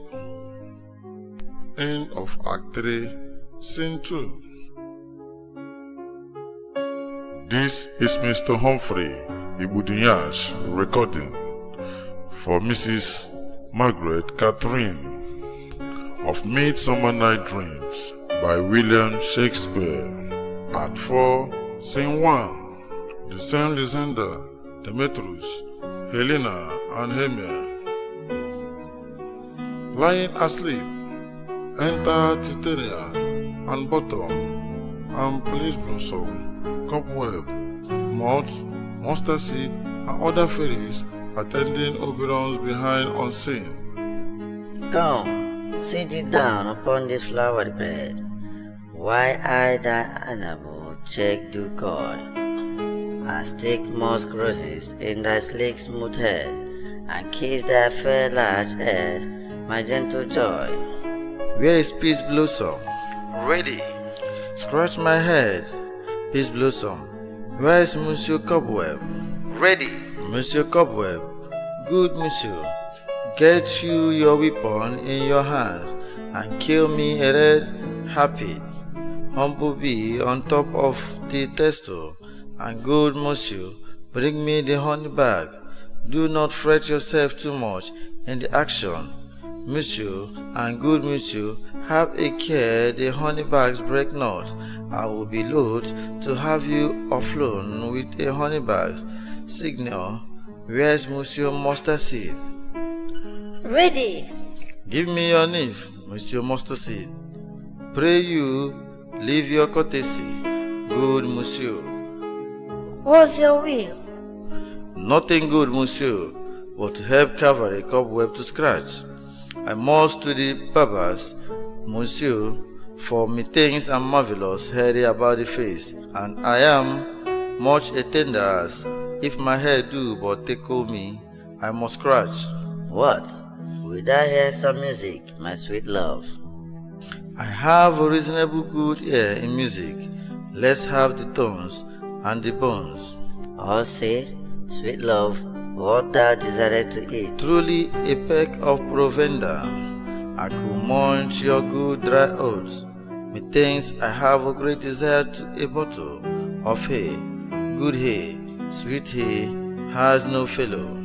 I have a virtuous fray that shall seek the squirrel's heart, and fetch thee new nuts. I had rather have a handful or two of dried paste, but I pray you, let none of your people stir me. I have an exposition of sleep come upon me. Sleep thou, and I will win thee in my arm. Fairies, be gone, and be always away. So doth the whooping, the sweet honeysuckle, gentle and twist, the female ivy, so angry, the backy fingers of them elm. Oh, how I love thee, oh, I adore on thee. They sleep. Enter Puck. Advancing, welcome good Robin, seest thou the sweet sights?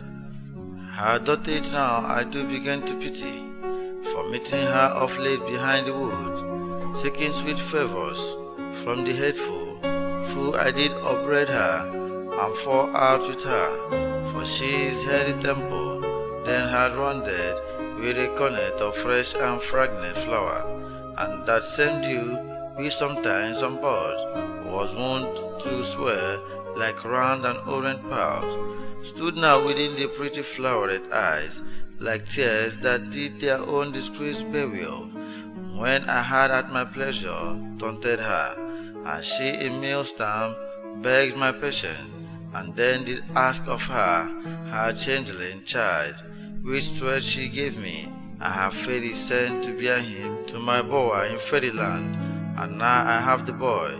I will undo these hateful imperfections of her eyes, and gentle poke take the strong scrap from off the head of this antenna swing, that he awaken when the others do. May all two antennas back again repair, and think no more of these night accidents, but as the fierce vexation of a dream. But first I will release this fairy queen. Be as thou was wont to be, see as thou was wont to see. Dinesburg over Cupid flower has such force and blessed power. Now my Titania, wake you, my sweet queen. My Oberon, what vision have I seen? Methought I was enamored of an ass. There lies your love. How came these things to pass? Oh, how my eyes don't look at this visage now. Silent a while, Robin take off his head. Titania music call and strike more dead than common sleep of all these 5 descents. Music, huh? Music, such a charmed sleep.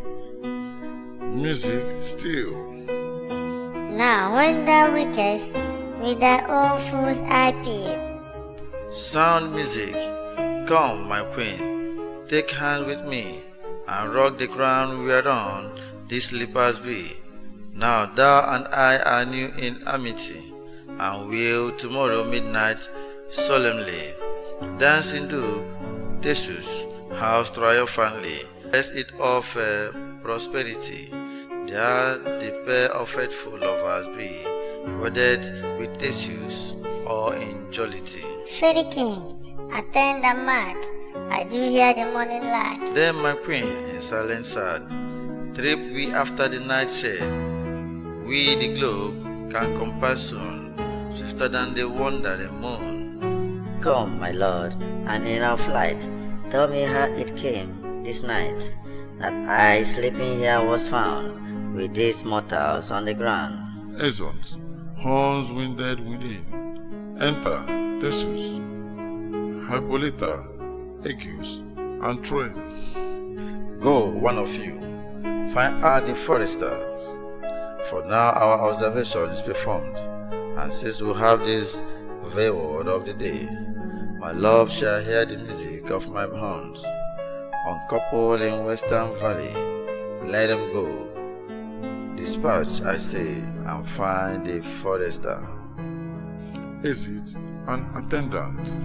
We will fair queen up to the mountain top, and mark the musical confusion of horns and echo in conjunction. I was with Hercules and Cadmus once, when in wood of Crete they bayed the bear with horns of Sparta.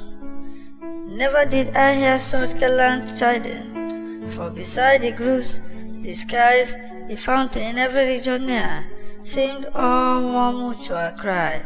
I never heard so musical a discord, such sweet thunder. My horns are bred out of the Spartan king, so fluid, so sanded, and their hairs are hung, with ears that swept away the morning.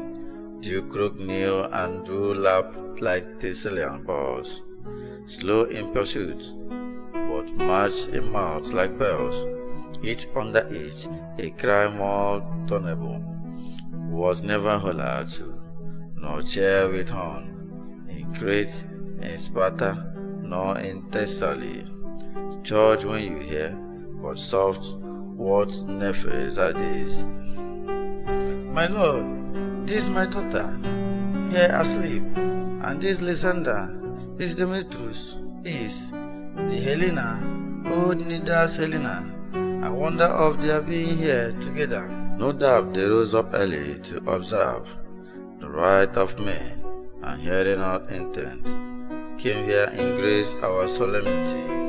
But speak, Aegeus, Is not this the day that Hemia should give answer of her choice? It is, my lord. Go, buy the huntsmen, wake them with their horns. Horns and shout within. Zenda, Demetrius, Helena, and Hemia, wake and start up. Good morrow, friends. Saint Valentine is past. Begin this food best, but to couple now. Pardon, my lord. I pray you all, stand up. I know you two are rivals enemies. How comes this gentle concord in the war? That hatred is so far from jealousy, to sleep by hate and fear no enmity. My lord, I shall reply amazedly. Half sleep, half walking, but as yet I swear, I cannot truly say how I came here, but as I think for truly would I speak, and now do I bethink me, so it is I came with Hemias hither. Our intent was to be gone from Athens, where we might without the prayer of the Athenians' law. My lord, fair Helen told me of their stealth, of this their purpose, hither to this wood, and in a fury hither followed them, fair Helena in fancy following me. But my good lord, I won not by word power, but by some power it is. My love to Hemia, melted as the snow, seems to me now as the remembrance of an idle god, which in my childhood I did dote upon, and all the faith, the virtue of my heart, the object and the pleasure of my eyes is only Helena. To her, my lord, was I bestowed, and I saw Hemia, but like in sickness did I loathe this food, but as in health come to my natural taste. Now I do wish it, love it, long for it, and will forevermore be truly to it. Fair lovers, you have fortunately met.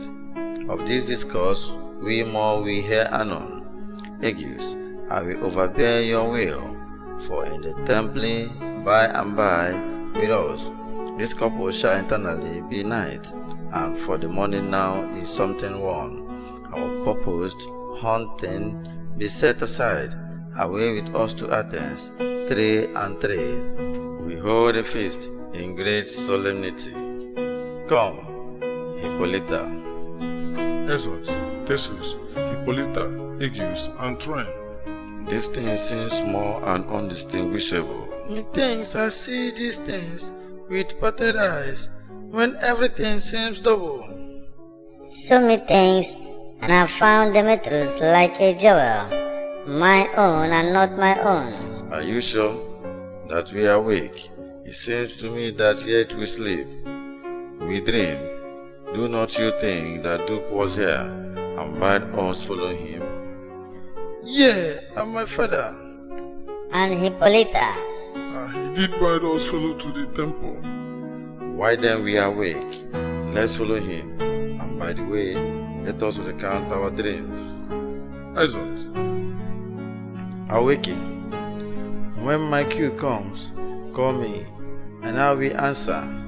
My next is most fair Primus, high hop Peter Queens, flute, the blower, mender, snort, the thinker, stavelin. God's my life stolen, hence and left me asleep. I have had a most rare vision. I have had a dream, past the wit of a man to say what the dream it was. Man is but an ass, if he do go about to expound these dreams. Methought I was there. There is no man can tell what methought I was, and methought I had. But man is but a perched fool, if he will offer to say what methought I had. The eyes of man has no heart, but ears of man has not seen. Man's hand is not able to taste his tongue, to conceive, nor his heart to report what my dream was. I will get Peter Queens to write about of this dream. It shall be called Bottom's Dream, because it has no bottom, and I will sing it in the latter end of a play before the Duke. Peradventure, To make it the more gracious, I shall sing it at her death. End of Scene 1, Act 4. This is Mr. Humphrey Igudinyash recording for Mrs. Margaret Catherine of Midsummer Night Dreams by William Shakespeare. Act 4, Scene 2.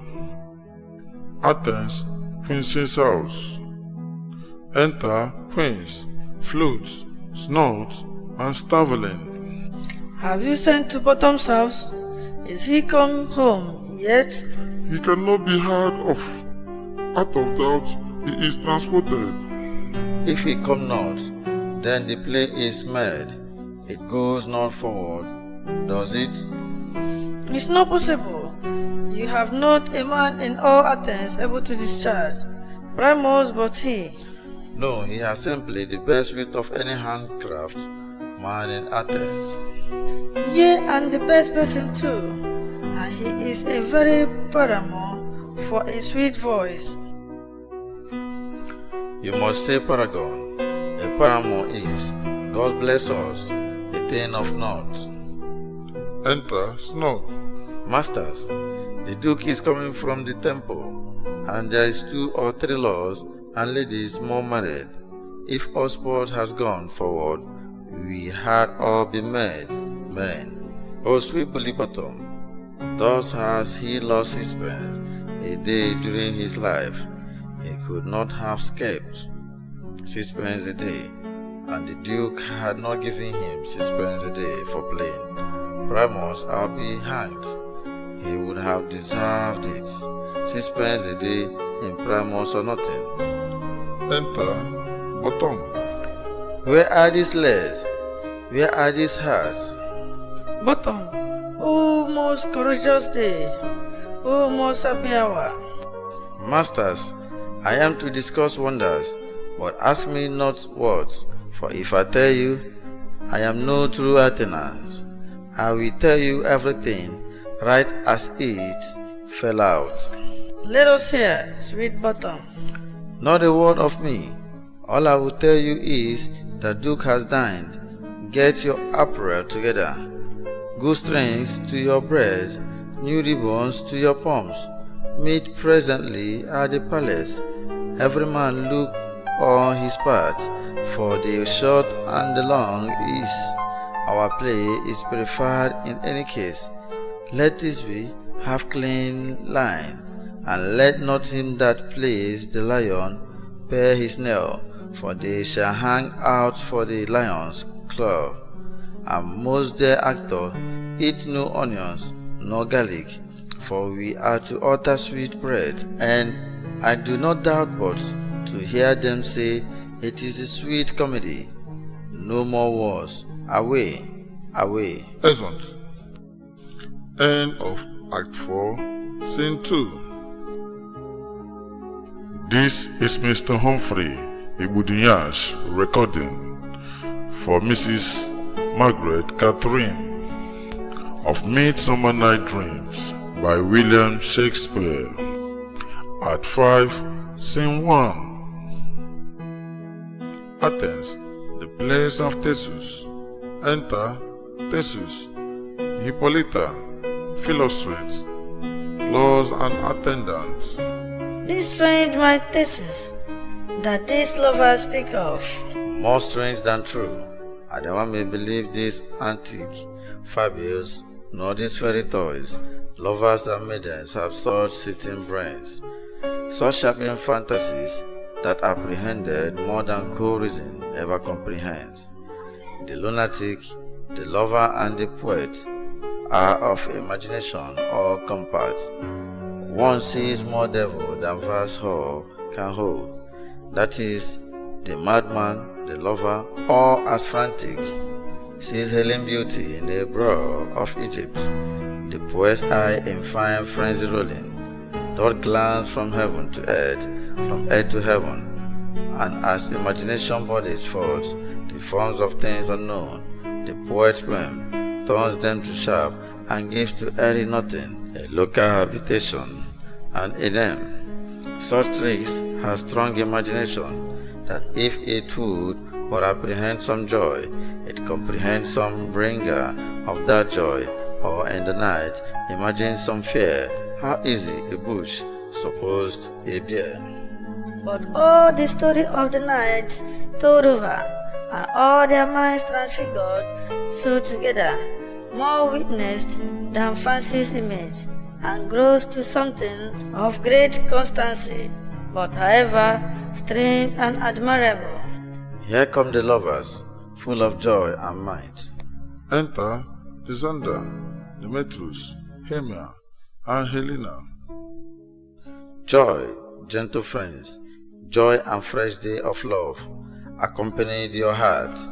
More than to us, wait in your loyal walls, your board, your bed.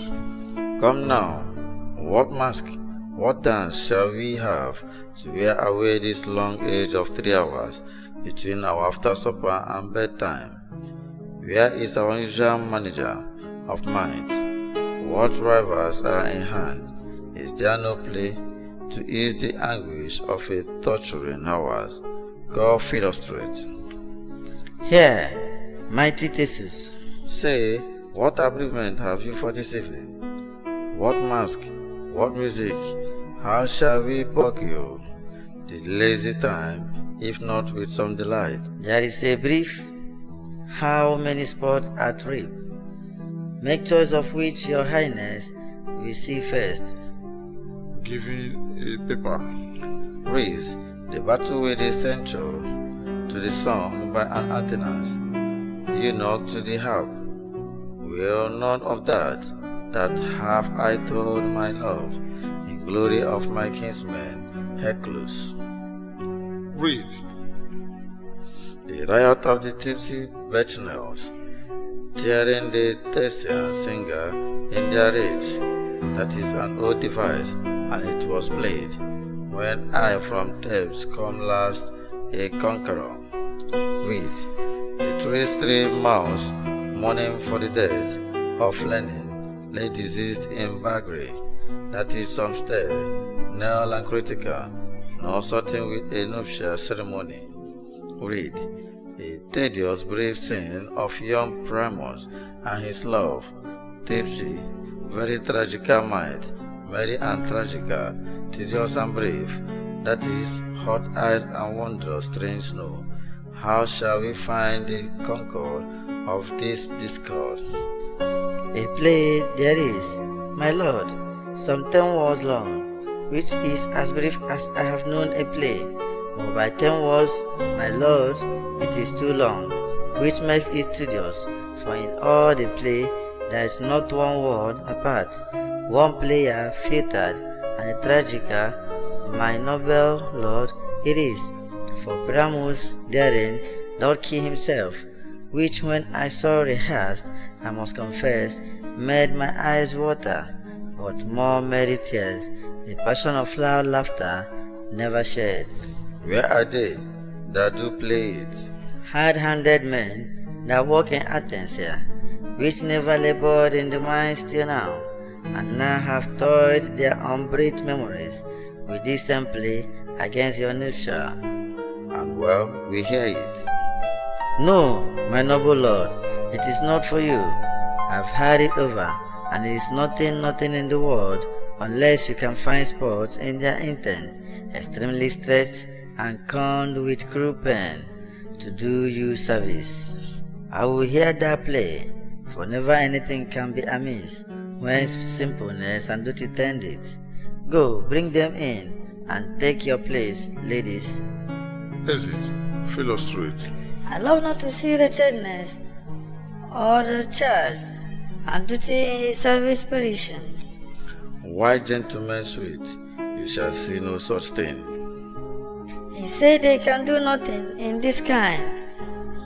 The kind are we, to give them thanks for nothing. Our support shall be to take what they mistake, and what poor duty cannot do, noble respect.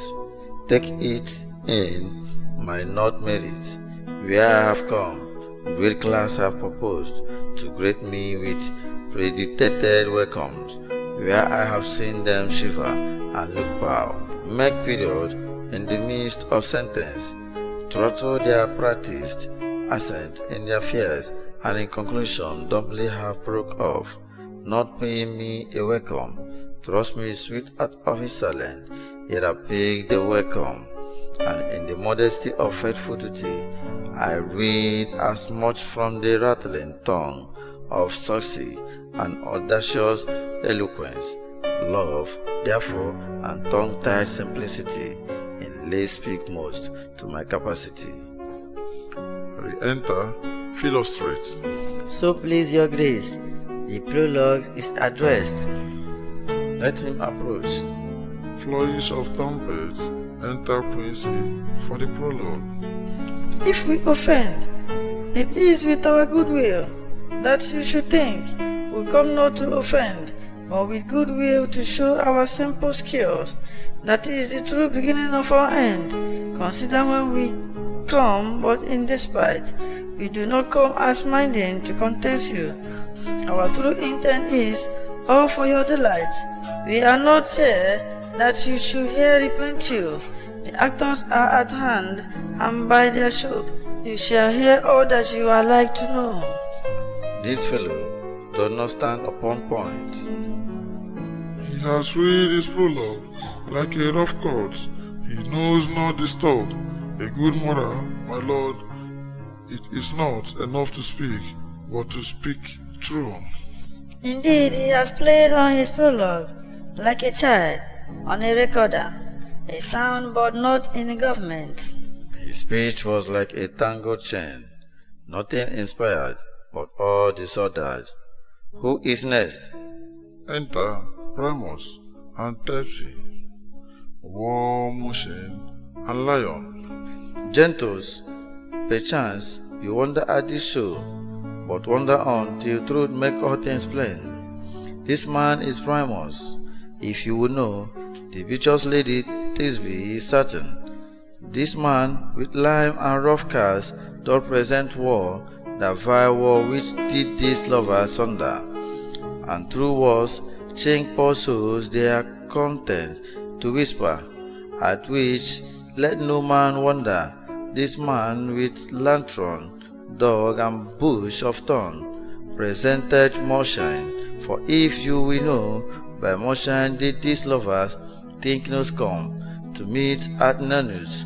Come, there toward the grisly beast, which Lion hides by name. The trusty Thisbe, coming first by night, did scare away, or rather did affright, and as she fled, her mentor she did fall, which Lion vie with bloody Maldistan. Anon come Primus, sweet youth and tall, and finds his trusty Thisbe's mantle slain, where it the blade with bloody blameful blade he bravely approached his boiling bloody breast, and Thisbe, trying a mulberry shed, his dagger drew and died. For all the rest, let Lion motion, war and lovers twine, and large discourse, why here they do remain. As on prologue, Thisbe, Lion, and Moonshine. I wonder if the lions be to speak. No wonder, my lord, one lion may, when many asses do. In this same interlude, it doth before, that I, once not by name, present a war, and such a war as I would have you think, that had in the crammed hole or chink, through which the lovers Primus and Thisbe did whisper often very secretly. This loam, this rough cast, and this stone does show that I am that same war. The truth is so, and this the cranny is white and sinister, through which the fearful lovers are to whisper. Would you desire him and her to speak better? It is the wittiest petition that ever I had discussed, my lord. Enter Primus. Primus draws near the wall, silent. O grim-looked night, O night with hue so black, O night which ever art when day is not, night, alack, alive. I fear my thereby promise is forgot, and thou, O war sweet, O lovely war, that standeth between her father's ground and mine. Thou war, O sweet and lovely war, show me that chink to blink through with my eyes. Was holds up his finger. Thanks, cautious war, Jove shield thee well for this. But what see I? No, Thursby, do I see, O wicked war, through whom I see no bliss, caused by thy stone, for thy deceiving me. The war meant, being sensible, should cause again. No, in truth, sir, he should not. Deceiving me is Thursby's clue. She is to enter now, and I am to spy her through the wall. You shall see, it will fall part as I told you. Yonder she comes. Enter Thisbe. O war, full often hast thou had my moans, for panting my fair primos at me. My cherry lips have often kissed thy stone with limbs, and head night up in thee. I see a voice. Now we eye to the chink to spy, and I can hear my Thisbe's face. Thisbe, My love, thou my love, I think. think what thou wilt. I am thy lover's grace, and like Salamander, I am trustly still. And I like Helen, till the fates me kill. Not Shaphlus to procure us was so true. And Shaphlus to procure I too. Oh, kiss me through the hole of this vile wall. I kiss the wall's hole, not your lips at all. Without happening in storm, meet me straightway. Thy life, thy death, I come without delay. Ezek, Primus, and Thisbe. Thus have I war, my past discharged so, and being done, thus war away doth go. Exit. Now is the moral down between the two neighbors. No remedy, my lord, when was I so wilful to hear without warning. This is the silliest stuff that I ever had. The best in this kind are but shadows, and the worst are no worse if imagination abend them. It must be your imagination then, and not theirs. If we imagine no words of them that they of themselves, they may pass for excellence men. Here come two noble beasts in, a man and a lion. Enter Lion and Moonshine. You ladies, you whose gentle heart do fear, the smallest monstrous mouse that creep on the floor, may now perchance both quake and tremble here, when lion rough in widest reach. Then know that I, on Snog, the journeyer, am a lion, fell no as no lion's dam. For if I should as lion come in strife into this place, there pity on my life. A very gentle beast of a good conscience, a very beast at a beast, my lord, that I ever saw. This lion is a very fox for his valor. True, and a goose for his discretion. Not so, my lord, for his valor cannot carry his discretion, and the fox carries the goose. His discretion, I am sure, cannot carry his valor, for the goose carries not the fox. It is well. Leave it to his discretion, and let us listen to the moon. This lantern does the horn moon's present. Myself the man, I the moon, do seem to be. This is the greatest error of all the rest. The man should put into the lantern. How is it else the man I the moon? He dares not come there for the candle, for you see, he is already in snuff. I'm unwary of this moon. He will change. It appears by his small light of discretion that he is in the one, but yet in courtesy and all reasons we must stay the time. Proceed, Moon. All that I have to say is to tell you that the lantern is the moon. I, the man in the moon. This thorn bush, my thorn bush, and this dog, my dog. Why all this should be in the lantern for all? These are in the moon. Oh, silence, here comes Thisbe. Enter Thisbe. This is ordinary storm. Where is my love? Lion roaring. Oh, Thisbe runs off. Well rode, lion. Well done, Thisbe. Why, son, moon? Truly, the moon shines with a good grace. The lion shakes Thisbe's mantle and exits. Well moused, lion. And so the lion vanished. And then came Primus. Enter Primus. Sweet moon, I thank thee for thy sunny beams. I thank thee, moon, for shining now so bright. For by the gracious golden glittering gleams, I trust to take of trust, Thisbe's side. Who stay, O spirit, but mark poor night. What dreadful door is here? I, do you see? How can it be? O dainty dog, O dear, thy mantle good, was stained with blood. Approach ye furies, for, O fate, come, cut thee and thumbs, while crush, conclude and quell. This passion and the death of a dear friend will go near to make a man look sad. Beshrew my heart, but I pity the man. Oh, wherefore? Nature, this thou lion's friend.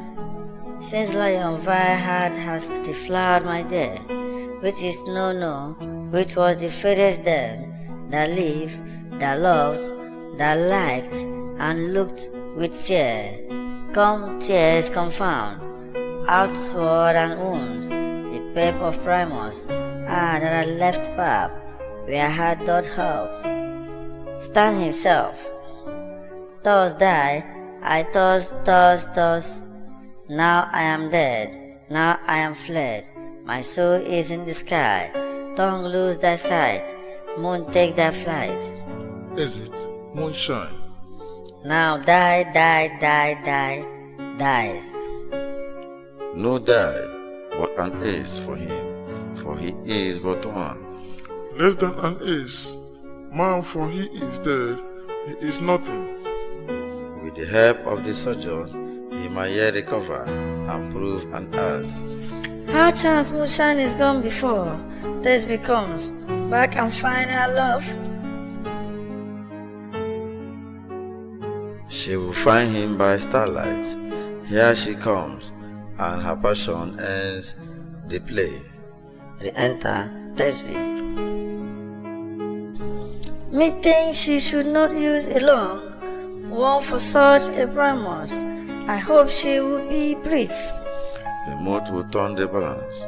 Which Primus, which Thisbe is better? He for a man, God warrant us. She for a woman, God bless us. She has spied him already with those sweet eyes. And thus she means videlicet. Asleep, my love. What dead, my love, O Primus? Arise, speak, why dumb? Dead, a tomb must cover thy sweet eyes. These my lips, this cherry nose, these yellow core lips, check are gone.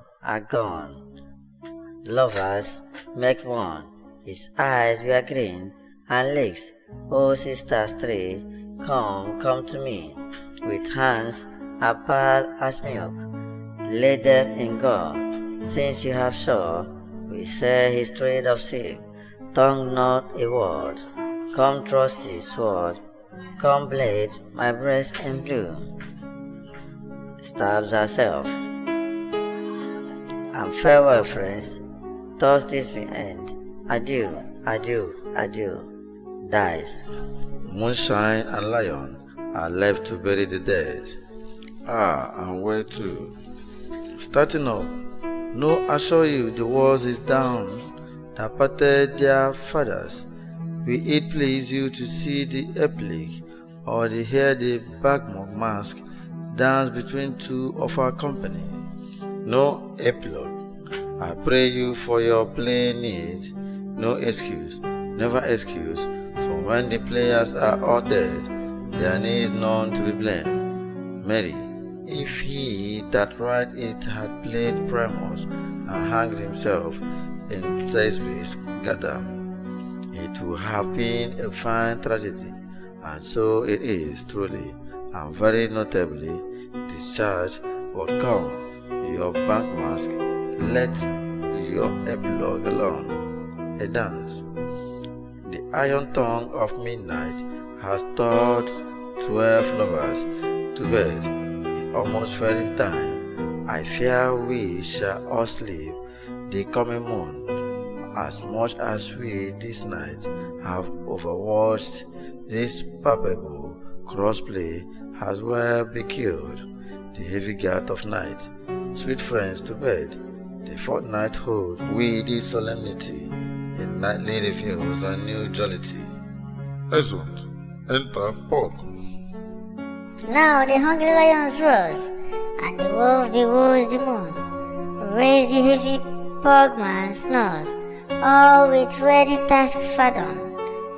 Now the wasted branch to glove, raise the screech, screeching loud, pull the wretch, the lies in woe, a remembrance of a shroud.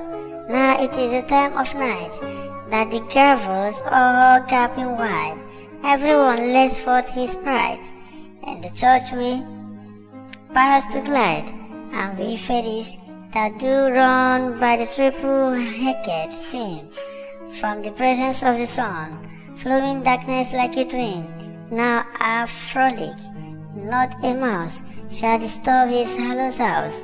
I am sent with broom before, to sweep the dust behind the door. Enter Oberon and Titania with their train. Through the house gives gathering light, by the dead and rosy fire, every elf and fairy sprite hope as light and bed from bear, and this deity after me sing and dance tremblingly. First rehearse your song by rote, to each word a rambling note. Hand in hand, with fairy grace, we will sing and bless this place. Song and dance. Now until the break of day, through this house each fairy stray, to the best bright bed we will, which by all shall blessed be, and the issue their great ever shall be fortunate. So shall all the couples, three, ever true in loving be, and the blows of natural hand shall not in their issue stand, never mold, hap-lip, nor scare, nor mark, prodigious, such as despise in naivety, shall upon their children be with his field, due consecrate, every fairy take his gates, and each several chambers bless. Through this palace, with sweet peace, and the owner of it blessed, ever shall in safety rest. Trip away, make no stay, meet me all by break of day. Exeunt. Oberon, Titania, and Train. If we shadows have offended, think but this, and all is mended, that you have but slumbers here. Why this vision did appear, and this week and I do dream, no more yielding but a dream. Gentles do not reprehend, if you pardon, we will mend, and as I am honest spoke, if we have unend luck, now to escape serpent tongue, we will make amends here long, as the pork a liar call. So good night unto you all. Give me your hands, if we be friends, and Robin shall restore amends. And this is the end of Midsummer Night Dreams by William Shakespeare.